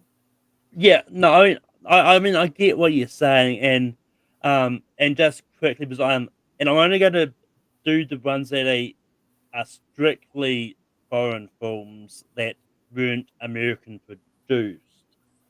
So the last time that it was all directed, people who have directed like American produced movies was 2017 with Del Toro, Paul Thomas Anderson, Gerwig, Nolan, and Jordan Peele. And well, yes, Del Toro is a Mexican director, but the movie was produced in America. If that makes any sense. So, No, like in 2018, you had Pavel. I'm not good, but Holokowski, Cold for War. Cold War. Then, like 19 was Bong Joon Ho, Parasite. Um, the 2020s was Thomas Vinterberg for Another Round. Um, and maybe Minari. But I think Minari was American produced though. Yeah, it was. It was. And then last year was Triangle of Sadness. And then 2021 was Drive My Car. So look at that. But once again, as I said, with the potential of Diane Warren's streak being broken this year, I think that's the streak of a foreign film director at this point might get out. Okay. All right. But and and I could be wrong. And it's just one of those ones like, because I think if there is a likelihood of a international feature getting director getting in, it's probably more than likely Anatomy of a Fool, just so it gets some love, because it can't be nominated in international, but but um, but yeah, it's tough. It really is tough to say, but yeah, I still kind of stand by like just going by the way things are going at this point, like the common denominators with a lot of the critics groups and throwing the Globes in this too, like is Gerwig, Nolan, and Scorsese. Like those are the commonalities that I think are going to be nominated at the Oscars, and it just comes down to there's only 2 spots remaining. But yeah, moving on to Best Picture. We've got American Fiction, Barbie, The Color Purple, The Holdovers, Killers of the Flower Moon, Maestro, Oppenheimer, Past Lives, Poor Things, and Saltburn. Once again, like I think this is your 10, Malcolm. Not to interrupt you. I think this is your 10. I just say I would get rid of Saltburn and put May December in there. That's. I think that's your 10. I'll be honest with you. Go ahead. what I was about. That's one of those ones. Like I was about to say is like I think it's gonna come. It's gonna be interesting to see what, as we said earlier, like because with Saltburn and Color Purple, who knows how they're going to sort of translate come Oscar time? Because once again, there's a potential that you could get a foreign film in here as well, like Anatomy of a Fall, Zone of Interest sneaking in here as well. So Yeah, that's or, right. and you've also got Oh, Spider-Verse and Boy in the Heron maybe being the first animated movie in a while to sneak into here as well. So yeah. it's one of those ones that it's tough, but I'm going to hesitantly agree with you here because like I wouldn't be too upset if this is a 10 we get at the Oscars. I just don't think Saltburn is beloved Well, as you might think it is. well, I mean I know. Well, that's the thing. I know Saltburn is loved a lot by the critics. Um, I think it's one of those ones like as Louis has said, it depends on how if the Oscars find it accessible and that. So it's well it's I haven't seen Saltburn, so I don't really have much to say on the actual movie. Um, it's one of those ones I think is just it's one of those ones. That's why I'm saying it's one of those ones that's probably sitting on that bubble and that who knows if it could get in or not. But with that being said, we're probably going to breeze through a lot of these critics things because a lot of them have the same winner, so we don't need to spend too much time on them. I'm going to bring starting off the LA Film Critics Association. They announced their winners. All right, so Douglas Edwards experiment. Actually, I believe that the New Generation Award went to Celine Song for Past Lives. We've talked a lot about that today. So best cinematography. The winner was Robbie Ryan for Poor Things, and the runner-up was Rodrigo Prieto for Barbie and Killers of the Flower Moon. Dan, what are your thoughts about Poor Things getting cinematography at LA? Yeah, that's good. I mean, Poor Things has got great cinematography. Yeah, I don't have a problem with the cinematography for Poor Things. I just would prefer it would go in other directions. You know, that's all my thing is. You know. But yeah, I mean, I don't have much. I don't have anything to say on that at all because I haven't seen Poor Things. Moving on to best music / score. The winner was Mika Levy for The Zone of Interest, and the runner-up was Mark Ronson for Barbie. What are your thoughts about Zone of Interest getting music score? Well, that is a big part of this. I mean, it's more of a artsy fartsy movie, and part of that is the score. You know what I mean? But I'm surprised it beat out some big heavy hitters. You know? Yeah, I mean, it's one of those ones like with the LA one, like then we don't have a list of nominations. They just sort of straight up announce the winners and at least one runner up. So, best production design went to Barbie. Runner up for things. We've pretty much kind of said that's the front runner at this point. We're not gonna dwell on that too much. I mean, they caused a shortage of the color pink. So, best editing went to Anatomy of a Fool, and the runner-up was All of Us Strangers. This one's surprising me. It's like, I mean, head scratcher. I haven't seen Anatomy of a Fool. I don't know much about its editing, but yeah, the fact Oppenheimer wasn't in either of these is surprising. But then what if it's an edit? This doesn't make any sense here. I don't know where they got this from. I'll be honest with you. I don't see the editing in these two movies as much as other movies. You know what I mean? Yeah. But best animated. Go ahead. Yeah. Best animated film went to The Boy and the Heron, and the runner-up was something I've never heard of called Robot Dreams. Oh God, Robot Dreams! When you have a chance to see it, Malcolm, it's fantastic. Really, really good. Everybody's going with The Boy and the Heron or Spider-Verse, so those are the two front runners. But I'll tell you, there's a chance that Robot Dreams could sneak into Best Animated Feature. I'm telling you right now, the critics are loving this movie. I mean, it's one of those ones that I'm actually hesitantly maybe slightly going to disagree with you there. Just for the fact that it didn't sneak into the Critics' Choice Awards. But I mean, stranger things have happened. You can find it on Netflix. But moving on to supporting performer, and for this and leading is they ended up going for a tie. Both of them So the winners of supporting performer went to Rachel McAdams for There God Is Me Margaret and Divine Joy Randolph for The Holdovers, and the runner-ups was and LA definitely weren't swayed by Lily Gladstone in leading, that's for sure. Because their runners-up was Lily Gladstone for Killers of the Flower Moon and Ryan Gosling for Barbie. But then what are your thoughts on Rachel McAdams and Divine Joy Randolph winning supporting performer? I'm just glad somebody's showing some love for Rachel McAdams. I think she's really good in Are You There, God? It's Me, Margaret. And of course, Divine Joy Randolph, she's been cleaning up everywhere. Maybe this is the trend.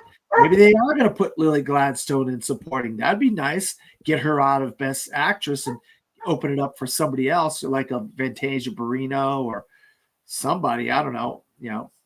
But I think ultimately, I think the Oscars are going to put Lily Gladstone in lead. Like the critics groups are going to do what they do and what they think they lie. Like they're not being told by the studio. Like studios aren't campaigning to them where to put them. But I would like. I mean, I honestly would like to see Rachel McAdams being a dark horse to be nominated at the Oscars because she's a great actress, and I'm surprised she hasn't been nominated for anything.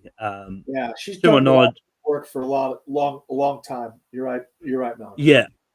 But moving on to leading performance, the winners was Sandra Hüller and Emma Stone, while the runners-up was Andrew Scott and Jeffrey Wright.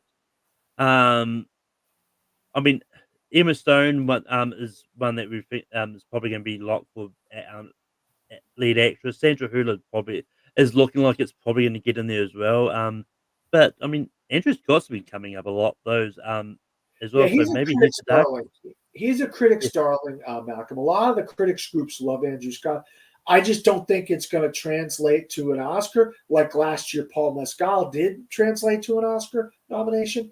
But I think they just didn't want to go with Tom Cruise last year, so they went with Paul Mescal. I think the Best Actor race is so that I think Andrew Scott is probably 7th or 8th on the list. But I could be wrong. Stranger things have happened, as you've said before, so you don't know. But they go with the women here. Both of these categories, they went with ties with women, which is fascinating. Yeah, because I mean it's just good like leading performance and that. So, but I mean LA film critics really loved All of Us Strangers because it also got best screenplay with the runner-up being made a Sim. um, Dan, what are your thoughts about All of Us Strangers getting screenplay? Well, yeah, the screenplay is very good, but May's December screenplay is good.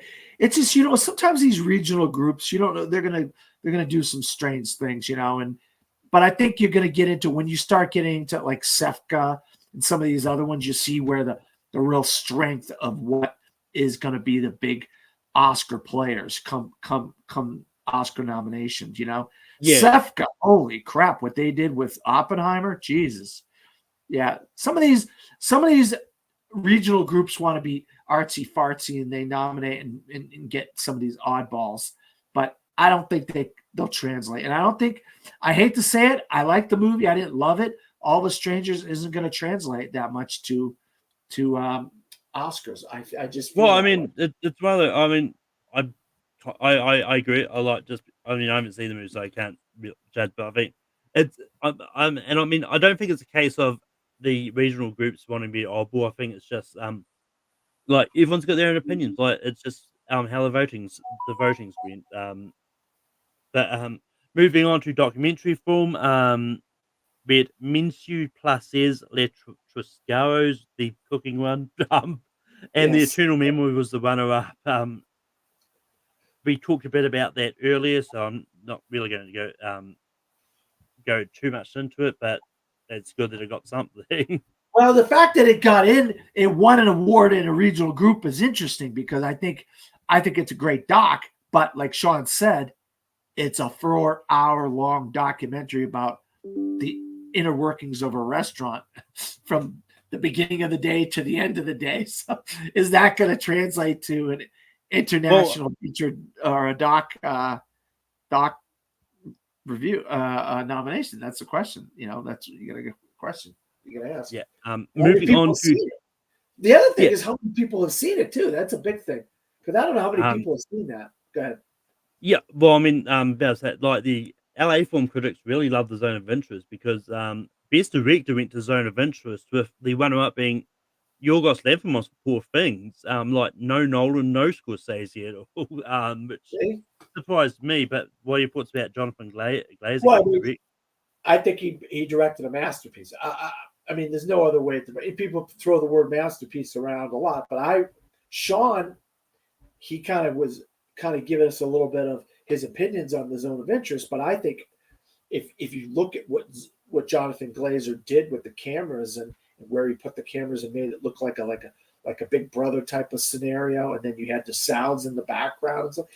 And that's some really amazing direction from Jonathan Glazer. I mean, I heard massive praise from it out of Cannes last June. So I don't take anything away, and I keep saying, if you're gonna get an international director into one of the director 5 spots at the Oscars, I think it's going to be Jonathan Glazer. Well, I mean, I You don't think like. it's going to end, so that's it. That's good. I'm glad. I'm glad that's the way you're thinking, Malcolm. Well, I mean, I was about to say, like, I don't just like it's one of those ones that I don't disagree that that if a foreign director gets in it, it's going to be John Flash, just because I think he's the one that's getting a lot of that love with the Zone of Interest in that. So I think with Anatomy of a Fall, I think it's starting to slowly fall off a little bit. But and Anatomy of a Fall got Best Foreign Film, and Totem was the runner-up. We said this earlier, like Anatomy of a Fall's not eligible, but it's good that the critics are loving it to give it the win. Yeah. But the Zone of Interest also got Best Film over Oppenheimer. But then what are your thoughts about Zone of Interest getting Best Film over Oppenheimer? That's what I'm talking about. I mean, see, this is a drive my car scenario, as far as I'm concerned, where these guilds are pushing this foreign film to where it gets into Best Picture. You know what I mean? Something like that, where Zone of Interest is that movie that is getting so much love from the guilds. Anatomy of a Fall is the other one that's getting so much love from these regional guilds. do you get both of them in Best Picture? You get one of them? Do you get, because, okay, let me just give you a scenario here, man. On Oscar morning, Tuesday Oscar morning, when we're sitting there doing our live reactions to it, Anatomy of a Fall is going to be the first film that gets called because it's going to go in alphabetical order. And Zone of Interest would be the last film that gets called. So people are going to be like, holding their hand because if Zone gets in, it's going to be the last film. But Anatomy, if it gets in, it's going to be the first film. You know what I mean? So it's going to be that dichotomy of people saying, "Oh, we're in already. We don't have to worry." And then Zones is holding, praying, they get in, and they're going to be the last film if they do get it because it's Z and A and Z. Yeah. But moving on, we're going to move over to the Washington D.C. area. One now. Best original score went to Ludwig Göransson for Oppenheimer, which we've talked about a bit today. Yep. One of the other ones that was nominated was Color Purple, which we didn't really talk about. So the Color Purple was nominated here. But yeah, we've talked about Oppenheimer enough. Ad nauseum, Göransson ad nauseum. So this is good for their campaign. Production design went to Barbie. We've talked a lot about that already. Ad nauseum, Barbie production. Editing went to Oppenheimer. That's where it should be called. Whoever voted for something else, I remember we talked. Somebody else got editing, and someone it's like, no, this is Oppenheimer should get editing. I will just very quickly. I will say one of the other ones that was nominated, which I think was it was a cool nomination, is John Wick Chapter 4 was nominated. Oh, great nomination! Great. Yeah, I think I put John Wick in my 5 of editing in my guild. Yeah. Cinematography went to Oppenheimer. We talked about a lot about that already. Acting ensemble went to Oppenheimer. Not too surprising. Best youth performance went to Dominique Sessa.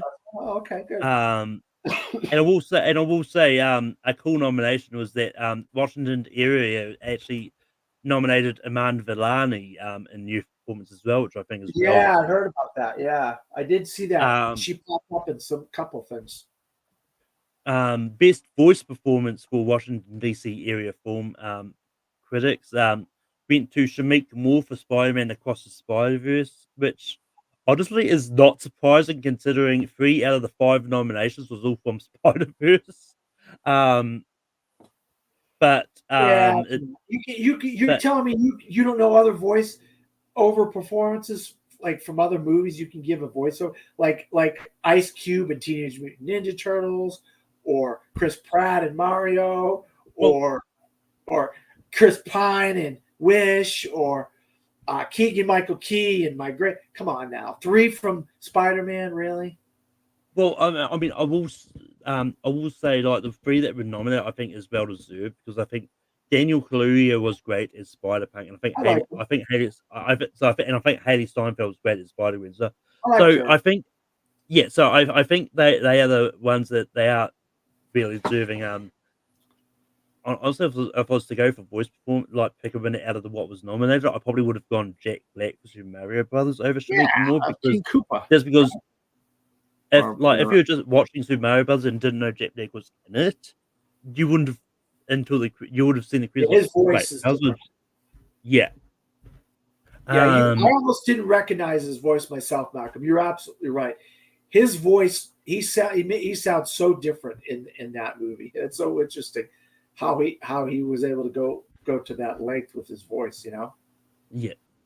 But moving on, and now the full got Best International Foreign Language film. We talked a lot about foreign language at the start, so don't need to dwell on that. American Symphony got documentary. That's creeping up on some of these documentary lists. That's fascinating that American Symphony is getting some love with some people. I think it's a good documentary. I'm surprised though. Yeah. Spider-Verse got animated feature. Once again, not too surprising. That's kind of the front runner. Adapted screenplay went to American Fiction. And and this was over Oppenheimer and Killers of the Flower Moon. But Wow. Dan, what are your thoughts about American Fiction getting adapted screenplay? That's a surprise. I mean, I love the screenplay. Don't get me wrong. I love the freaking screenplay. I think it's such a witty and just cutting screenplay where it just cuts through with the humor and stuff and the satire and stuff. But I still thought, I mean, Oppenheimer should. I mean, that screenplay is one of the strengths of the movie. I mean, there's so many strengths of Oppenheimer, to be honest with you.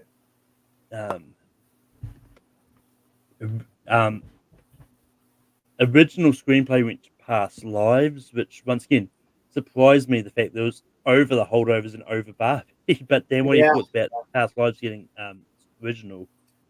Well, with these regional groups, you're going to get some of these weird things, but it's not too weird that American Fiction and Past Lives won. Those aren't such outliers that you're like, wow, that's weird. Yeah. They're probably going to get nominated more than likely. Both of them will, in those categories. Go ahead.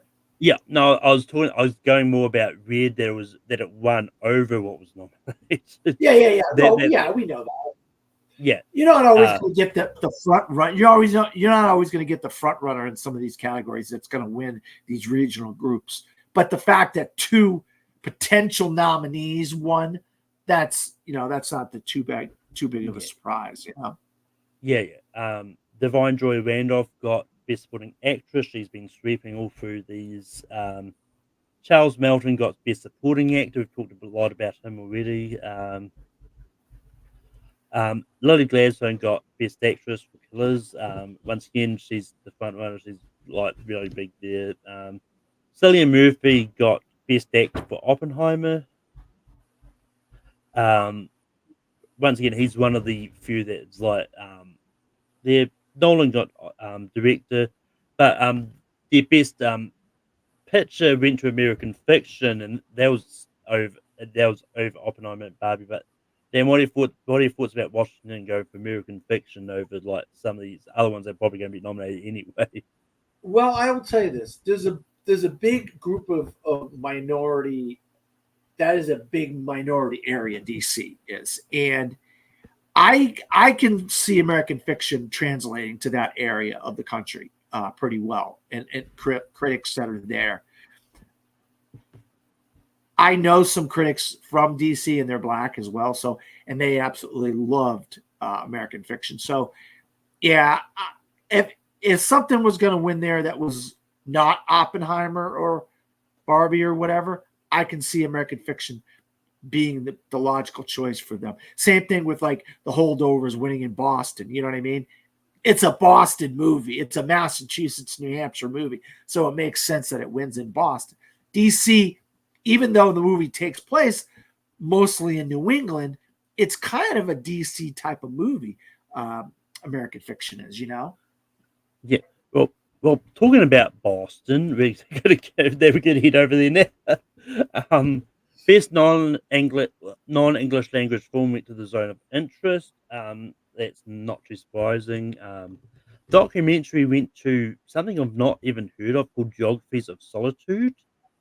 Have you heard of Best Animated Film went to Boy and the Heron, and runners up was Teenage Mutant Ninja Turtles, Spider-Verse, Robot Dreams, and The Peasants. But once again, Boy and the Heron is not overly surprising. Like, I think a lot of these critics groups are loving Boy and the Heron more than some of the like bigger budgety ones. Yeah, you're right. Robbie Robinson got Best Original Score for Killers. The runner-up was Mika Levi for The Zone of Interest.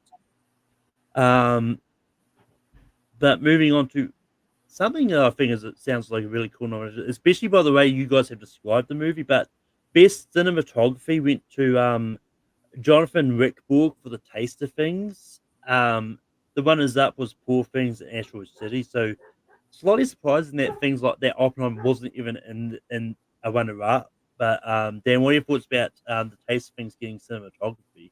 Well, I mean, when you watch the movie, if you ever watch the movie, it's just like they're cooking for the first half hour of the movie. They're cooking and they're moving around the kitchen and they're delivering food and they're taking things out of the oven and they're putting things in and they're getting this and stirring that. It's and then there's light coming in from the outside. There's sunlight coming in from the outside. So the cinematography is basically all sunlight from the outside, and then it's lighting up this kitchen. This old-fashioned kitchen, and it's just beautiful cinematography. I'm not surprised it won for cinematography, but I'm surprised that there was no Oppenheimer anywhere close to that. You know? And I will say, like, if that one translates to the Oscars, I wouldn't be too upset. No, well, it was one of those ones like it takes a lot of skill to make food look good on camera as it is. So, But the same thing goes for like the Zone of Interest, where he put the cameras in the walls, right, Malcolm? And so you had this like bird's eye perspective of these people moving through the rooms, going through their lives, motions of their lives, going out to the outside where the kids are playing and this and that and the other. And so it looks like they're just kind of going through the motions of their lives where he put the cameras. And that was very fascinating how the movement of the characters were, And so it's not this like big flashy, you're not using IMAX cameras or anything, but it's fascinating in and of itself, the way some of these directors film stuff. You know what I mean? Yeah, I mean, it's one of those ones like, well, I get what you're saying, like, especially when it comes to techniques that people use, but making food look good on cameras is a real art form, like, and so that takes a really skilled cinematographer to do that, because when you think about it, like, I don't know if you go to fast food places often, but the burgers that they show on the screen, they look nothing like the burgers you receive in real life. You don't have to tell me, Malcolm. I can't even get the burger I ordered properly. I order say no. I want a double cheeseburger, no pickles. I get it back, pickles. It's like, what? You can't even get that right. No pickles. You can't get that right. But anyway, before we get off into a tangent about fast food, best editing went to Thelma Schoonmaker for Killers of the Flower Moon. They didn't list any runners up for this, so maybe it was a complete like clean sweep. Or I don't know. I don't know how these critics group work all the time, but that's Killers of the Flower Moon. I think is one that's bound to get in there. Dan, what are your thoughts about Killers getting editing? Well, Thelma Schoonmaker won her first Oscar for Raging Bull in 1980, and she's been working with Scorsese ever since. And there's really good editing in Killers of the Flower Moon. You know what I mean? There's some sequences where they're going back and forth, where what's her face is laying in her bed, and then he's doing what he's doing, and then he's going back dealing with De Niro's character. There's some of that kind of back and forth kind of editing kind of stuff, but I still think that. I mean, you got the editing. The best editing is Oppenheimer. I mean, I don't understand. Best new filmmaker went to Celine Song for Past Lives. We've talked a lot about her and she Past needs Lives. to win those awards in everything. She can get that award everywhere. That's good news for her. Potentially getting in some categories at the Oscars. And actually, one question I actually do have about these critics things, like, do you send something to like the directors and that tells it? Yeah. Oh, what we do, I'll just give you what we do in our awards. We'll have a winner in a front and a runner up, and then we post it on Twitter, and then that gets sent. Every award that wins gets sent to the studio of whatever win. And then when the studio puts out those posters, you see those little things where it won this critics group, that critics group, this this award, that other. They'll put on our group. It won best blah blah blah for the Central Florida Film Critics Association. You know what I mean? Oh, no. What does it mean? More just like does the director and that get like a certificate or something like? No. Okay. No, but the Gold Derby Awards do that though. They do that. Yeah, they got way more money than we got. We don't have any money. But moving on to best original screenplay. That went to The Holdovers, which is a one that's bound to probably get in there anyway. Runners up was May December and You Hurt My Feelings, which I think is an interesting nomination, one to be up there. But then, what are your thoughts on original screenplay? Well, holdovers makes sense here because we know what wins picture here. So they gave it to screenplay and picture. But you hurt my feeling. I think it's terrible. I'll be honest with you. I don't think it's a good movie. But regional group, they'll do whatever the heck they want sometimes. But moving on to adapted screenplay, Jonathan Glazer got it for Zone of Interest. Runners up was There Got It to Me, Margaret, and Killers of the Flower Moon. Yeah. So is there a chance Zone of Interest could get into adapted screenplay? I mean, we've had that happen with foreign films before where they've gotten into screenplay. So you just don't know. I mean, the screenplay categories are really stacked. I mean, a lot of these categories, Malcolm, are so stacked. I just think it's going to be the Oscars have literally got to love Anatomy of a Fall and Zone of Interest for them two movies to sneak into a lot of these categories. I mean, love those two movies. You know what I mean? Yeah.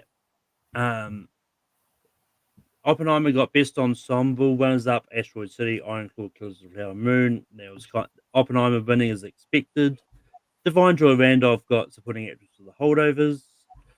Supporting actor went to Ryan Gosling for Barbie. Runners up was Charles Melton, Mark Ruffalo, and Downey Jr.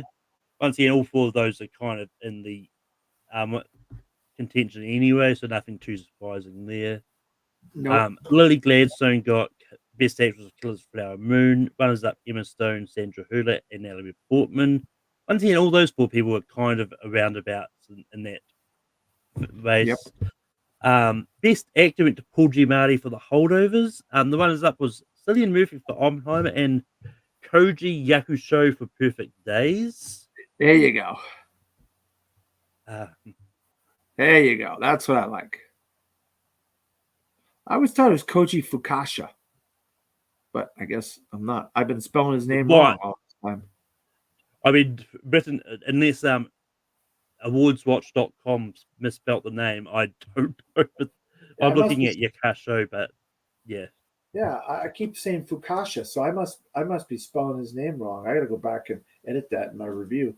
But no, look, screenplay, actor, and picture for Holdovers. It's just no brainer. Boston was going for the Holdovers. Best director went to Jonathan Glazer for The Zone of Interest. Runners up Nolan and Todd Haynes. Once again, like we've talked a lot about Alexander Payne, though. They went on all those spots for the Holdovers, but no love for Alexander Payne there. Yeah. And then as we said, best film went to the Holdovers. Not overly surprising. The runners up was Zone of Interest and May December, which is the other. They loved Zone of Interest. Yeah, so category. So those are the but moving over from Boston to Chicago, they've got a lot. So visual effects went to Godzilla -1, which I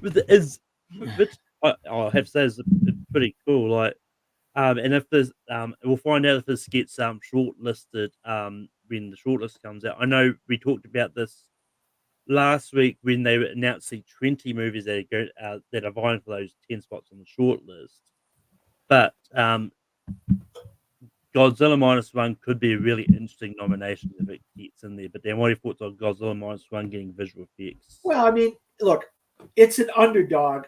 You know, the Oscars love underdogs, you know, and it's one of those underdogs. You say, oh my God, look at this $50 million movie was nominated for best visual effects. You know what I mean? Something small, something nobody saw coming. And it really has been a groundswell around that movie. So local groups are starting to nominate it in their visual effects category. So it's good for that movie. You know what I mean? And then they can build a campaign around that. Yeah. Best original score went to Robbie Robertson for Killers of the Flower Moon. He's expected to be in this mix. Editing went to Oppenheimer. That's we've kind of said that's in the mix already. Costume design went to Poor Things.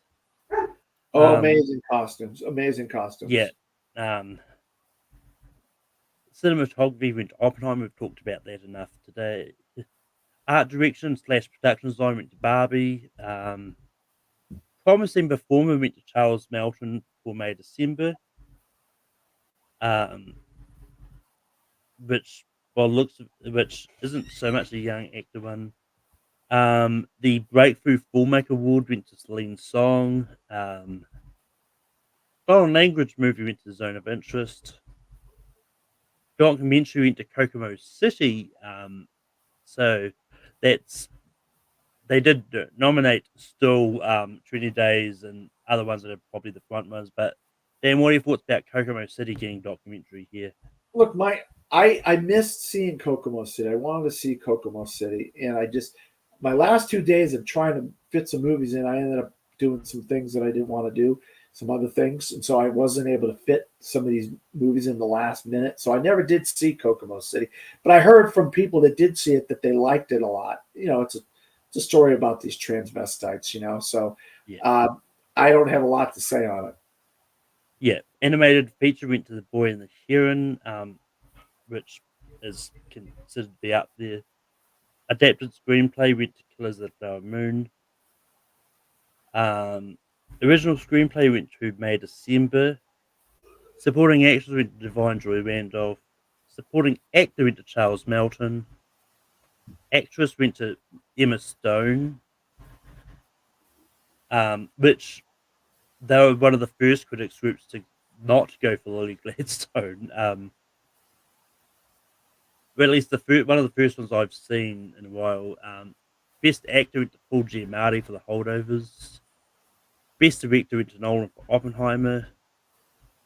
And best picture went to Killers of the Flower Moon, which, once again, a lot of that is pretty much standard for what we can expect to be nominated. So roll the dice and go down to Vegas.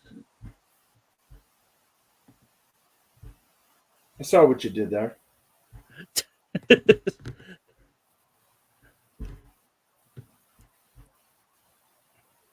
I mean, it's one of those ones. I like the fact that a lot of these critics groups are pretty much a bunch of the same. Because it means we can speed through them quickly. Yeah. The lifetime at the Vegas awards, the Lifetime Achievement Award went to Nicolas Cage, which I think is pretty cool. A long career. Oh yeah. And I don't think we talked about this for the nominations. But also nominated in this category, you had Paul Giamatti, Miyazaki, Julianne Moore, and Rodrigo Prieto. They were all in that mix. So, but Nicolas Cage was deserved. For the category of youth in film female, it went to Abby Ryder Fortson for Are You There, God? It's Me, Margaret. Which I once again, I haven't seen the movie, so I can't really say much of it, but I've heard people really liking her in the movie. And yeah, if I was voting here, I probably would have, once again, Iman Valley was nominated here, I would have gone for her. Any thoughts on Abby Ryder Fortson getting youth informed female? Well, she, like I said, she was one of my two choices when I created this category for my guild, and they decided to go with it. Her and Machado Granio were my two choices. I went with Milo Machado, but I obviously picked her as one of my choices because she's really good, in that movie, and I like what she's doing. So, hey, if people are picking her to win their youth award, that is fantastic. Well, I want more guilds to have a youth award. That might translate to an Academy Award for a youth category. Yeah, I mean, this was only the female side of it though. Like So you got a male side. Okay. Miley wouldn't have been nominated in this. So the youth in film for male, and I'm going to leave the winner for last. So because I want to see your reaction when you see who's nominated. So nominated for youth in film for male, Chase Dillon for Haunted Mansion, Christian Convery for Cocaine Bear, Jake Ryan for Asteroid City, Milo Mercado Granier for Nami of Fool, with the winner being Jude Hall for A Haunting in Venice. I mean, God. with what I've heard about Nami of Fool, and what you've been saying about Milo, like this kind of surprises me a bit. Yeah. But I did like him in the movie though at the same time. But then what are your thoughts about Jude Hall upsetting Milo and Youthful Yeah. and Full Male? Look, I like Jude Hill. He was great in Belfast. The movie as a whole, Haunting in Venice, not so great. I don't know why they would have given it to him over Milo Machado. I think Milo Machado is really, really, really good, and potentially could be an outside looking in for Best Supporting Actor, but I doubt it. But moving on to Best Stunts, it went to Mission Impossible Dead Reckoning, which once again kind of expected. Because I think, well, I mean, I think it's one of those. Yeah, I gathered what you were about to say, but I think it's one of those ones like if it's not going to be John Wick Chapter 4, I think Dead Reckoning is It's the second place. there. So, but breakout filmmaker went Celine Song for Past Lives. We talked about enough about that today. Oppenheimer got ensemble. Best family movie went to There God It's Me Margaret. It is a good family movie. Oh, it is. I'm just surprised it won over Barbie. Yeah, good point. I mean, I'm also like was also nominated against Barbie, Elemental, Spider-Verse, and TMNT. So, best horror sci-fi movie went to Godzilla -1, which I think once again is pretty cool and it kind of helps its chances. Best comedy went to Barbie, so maybe they just wanted to spread the love by not giving it the win in family film, but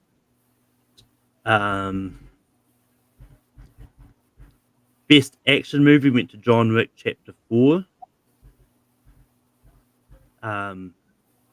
Best visual effects went to The Creator. Dan, what are your thoughts about visual effects getting the creator getting visual effects? Yeah, I mean, I'll be honest. I think this is the front runner for visual effects at the Academy Awards, unless -1 gets in there and they want to give it to the underdog and like the $15 million underdog movie that makes it look brilliant looking. And I haven't seen the movie, so I don't know what exactly -1 looks like. I just have only been told what it looks like by all these other people and what the budget is. So, but I love the visual effects in The Creator. I think they're incredible.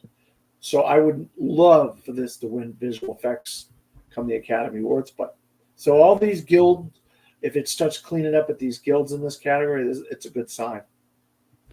Yeah. Best art direction went to Barbie. We've talked about that enough. Best costumes went to Poor Things. Starting to see the front runners in all these categories, aren't we, Malcolm? Yeah. Well, not in this next one because the winner is not even eligible for best international movie went to Godzilla -1, which judging by the love it's been getting, getting in the other categories. I'm not surprised that it won here because I think it's a case of like Chris like, well, it's not going to be able to win anywhere else, so let's give it the win here. Or they just really love that movie. Animated film went to Spider-Verse. Documentary went to Still, a Michael J. Fox movie. Best song went to I'm Just Ken from Barbie, which I'm actually leaning towards maybe winning at the Oscars, let alone being nominated. Best score went to Oppenheimer. Best editing went to Oppenheimer. Best cinematography went to Oppenheimer. Adapted screenplay went to American Fiction. Twice. That's 2 in a row, right? Yeah. 2 out of the last 3. Original screenplay went to Maestro. Oh, interesting.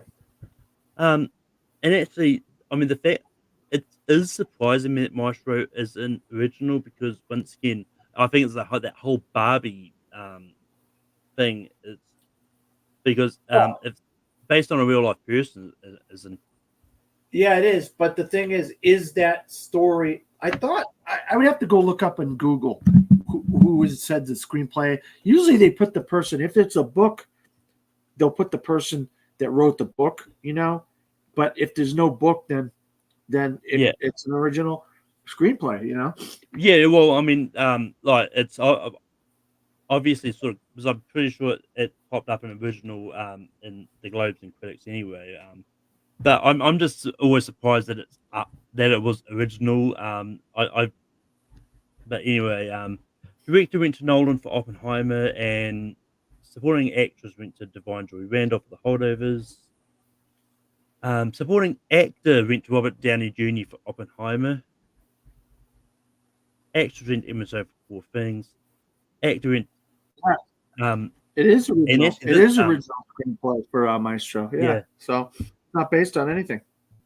Yeah, no, it's just one of those ones I always find it interesting because um just because no one's brought up any controversy about that because it is a real Yeah, person it's about. So yeah. Well, but yeah, and then they want to Oppenheimer put is based on American Prometheus, and Killers of the Flower Moon is based on that book. yeah, no, Also based yeah, on real stories. Go ahead. yeah, no, I know that it's I still find it interesting. But No, it is. No, um, I agree with you. I agree with you. I'm not arguing with you.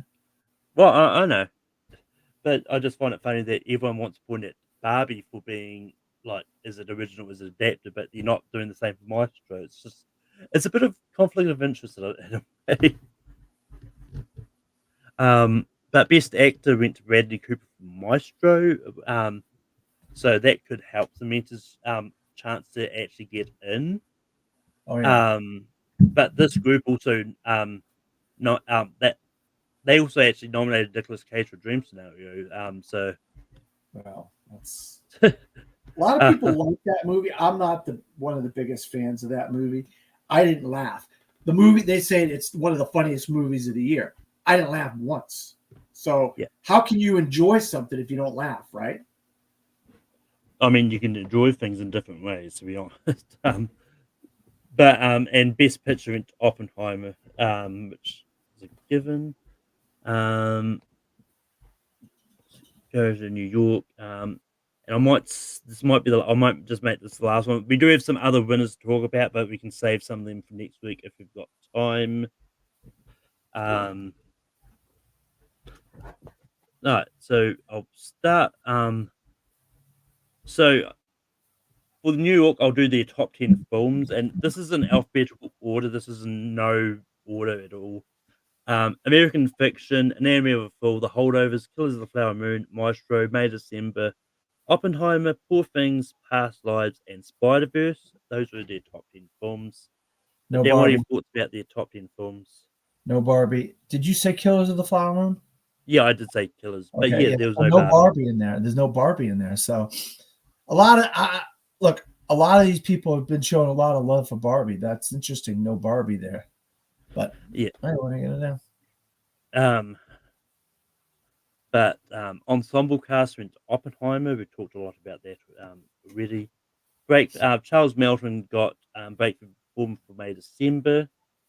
Um, Debut director went to Celine Song for Past Lives. Foreign language went to Anatomy of a Fool. So a lot of these critics are going for the movie that has no shot at winning Oscars, which I like. Well, a lot of them also are going for Zone of Interest. Well, yeah, but it's but it's one of those ones. Like, I think in a way it's helping Anatomy maybe have a shot at picture anyway. If Yeah, anything, that's the thing. That's where that the correlation comes in. If it keeps winning this international feature thing, it could correlate to where. That's how Drive My Car got into Best Picture, but it also in Best International Feature, it got both. So I mean, Anatomy can't get both. yeah. Um, Best documentary feature went to The Eternal Memory, which That's the I second think- of that, right? That's the second. Isn't that the second one you said today that had that? I didn't see it. I haven't think seen so. I can't remember a lot of what I said. it. That might be the second time. I think Sean briefly mentioned it when we were talking about the PGA nominations. Oh, okay. Yeah, that's right. Um, Right, he's seen them all. That's right. the award for best use of music went to Barbie, so they liked Barbie enough to give it that. Cinematography went to Oppenheimer. An animated feature went to Spider-Verse. Best screenplay went to Anatomy of a Fall. And they don't separate them into adapted and original. Best supporting actress went to Divine Joy Randolph. And this is a surprise. Best supporting actor went to Mark Ruffalo for Poor Things, which it's not a surprise in the fact that I don't think he'll be nominated. It's a surprise they went with him over Downey and De Niro. But the only thoughts about Ruffalo getting supporting actor here. That actually translates well for him because that means that he's strong in supporting actor, which I've been saying all. He made my 5. I meant to put somebody else in there, and I put him in, and I forgot to put this other person because I wanted to kind of go a little bit off the radar with some of my nominations in my guild because I knew Mark Ruffalo was going to get a lot of love. So I was going to go that way. But I look back on my nominations, and I did put Ruffalo in there. He didn't win mine, but he's translating a lot to this. So this could be the 5. It could be Downey, De Niro, Ruffalo, Melton, and who was the other one? Sterling K. Brown or one of them people, you know. How many years in a row that we gotta look that stat up for next week? How many years in a row has there been 2 nominees in a supporting in from the same movie in one of the categories? That is a stat we gotta look up. Because this year I'm hearing there's a lot of years that there was 2 nominees from the same movie, and this could be the year that can happen. Yeah. Like 2 nominees in the same category from the same movie. And it would be Ruffalo and Dafoe or Rami Youssef if they decide to go that direction. Well, the last one I remember is I think wasn't there 2 for Little Woman in that year? Yeah. In supporting Actress. Yeah. It was your girl Florence Pugh and Saoirse Ronan, or no? Yeah, I've just quickly got them up actually. And last year, it was everywhere, everything, everywhere, all at once, right? You had no, last year was the last year that they had you. Because you had both JB Lee and Stephanie Sue and and supporting. So that was the most recent one that happened for on the actress side of things. And so they're saying that there's a potential for that to happen in either for The Color Purple or Poor Things. Go ahead. And actually, Little Woman didn't do that because Laura Dern got nominated for Marriage Story instead of Little Woman. Okay. It was the year before that, which was Emma Stone and Rachel Weisz for The Favourite. I gotcha. But just going back, it doesn't look like there's been any years where there's been like 2 years in a row. So in 2010 you had both Melissa Leo and Amy Adams for The Fighter, and then the year after that you had Octavia Spencer and Jessica Chastain for The Help. That was the last time we had like 2 nominees, like back-to-back nominees on the actress side of things anyway. I can't see it happening any other year.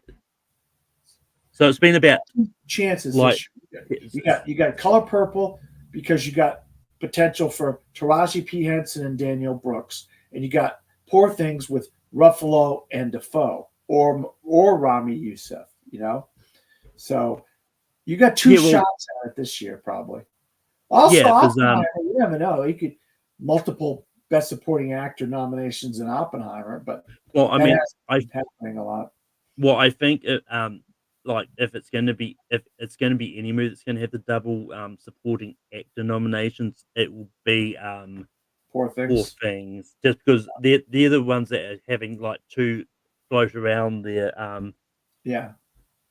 Because like last year, you'd vote two Banshees people in supporting, so it would be another one that's double, and then the last time, and then so yeah, in 2019, in the year of Little Woman, it was actually the supporting actor which had the double nominations because you had both Pacino and Pesci for The Irishman. See.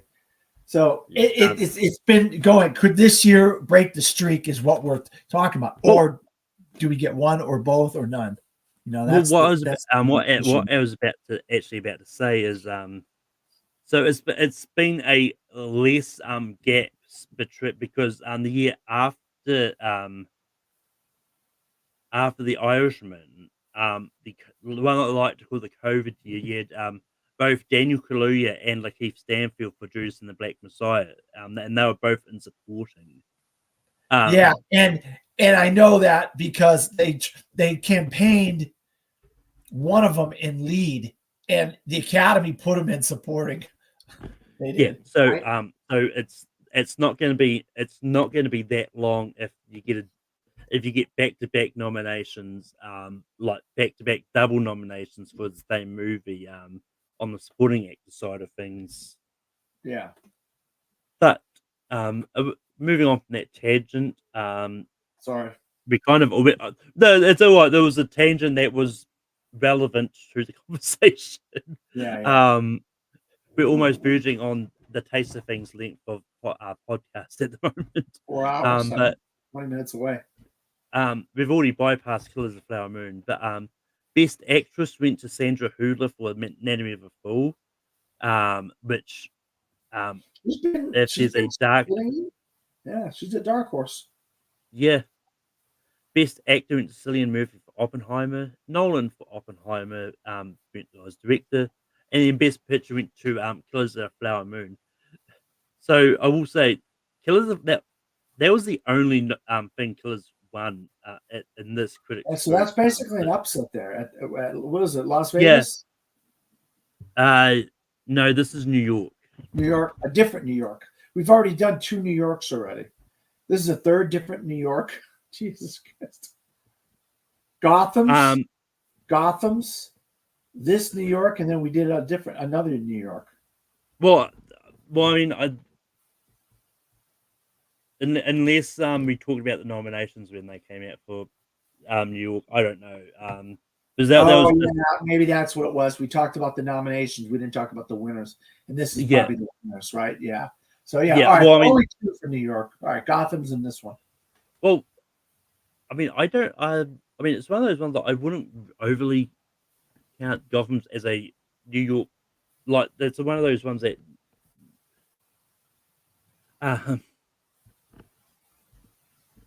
But I just say New York. It takes place in New York. Gotham is considered is another word for New York, big city, whatever. I mean, it is what I mean. What as many people was saying is like I think even though Gotham is another word from New York, I don't think it's run by the New York Film Critics Society. That's where I was getting. Yeah, I gotcha. But with that, we did have a whole bunch of other critics groups that had winners. I'm not going to try. A lot of them are basically the same. Like maybe we get through some more next week, but we will have the Oscar shortlists coming out this week. So we'll have at least those to talk about. I don't think there's anything else major dropping this week. No, but the shortlist is going to have a really good conversation. We're going to have some good conversation. Well, yeah. When we get the animated guys back on, we should get the animated guys back on because all the animated movies have basically come out already now. Well, I've seen well, I mean, as I said, we'll get them back. Because I was planning on waiting for when the Annies get announced, come out anyway. yeah. But that's a bit of inside base for you. Because we'll have the shortlists. I don't think we have a lot more like yeah, we don't really have so we don't have anything major dropping next week. So but well, yes, the shortlist will be the majority of our discussion. We should be able to cut not for a few of these other critics groups very quickly. SEPCA, so it'll be do SEPCA, yes, there'll be a bit of a Dallas. yeah. Good. But with that, that's it for this week. I know it's been a bit of a long episode. Well done if you've sat through this whole thing. But Dan, what are your thoughts about bringing people you online? Yeah, you can find me right there, Dan Skipbound on Facebook, Twitter, Instagram, or X, or Blue Sky, or Instagram. Also, I'm a film critic right here in Orlando, Florida, and that's my website, fromthefourthrow.com.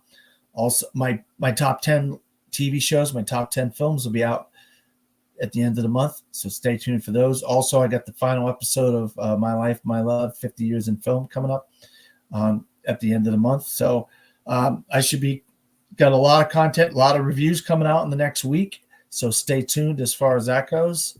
And you can always find me here with Malcolm every week on, well, most weeks on Gone with the Wind if I don't have a screening that day.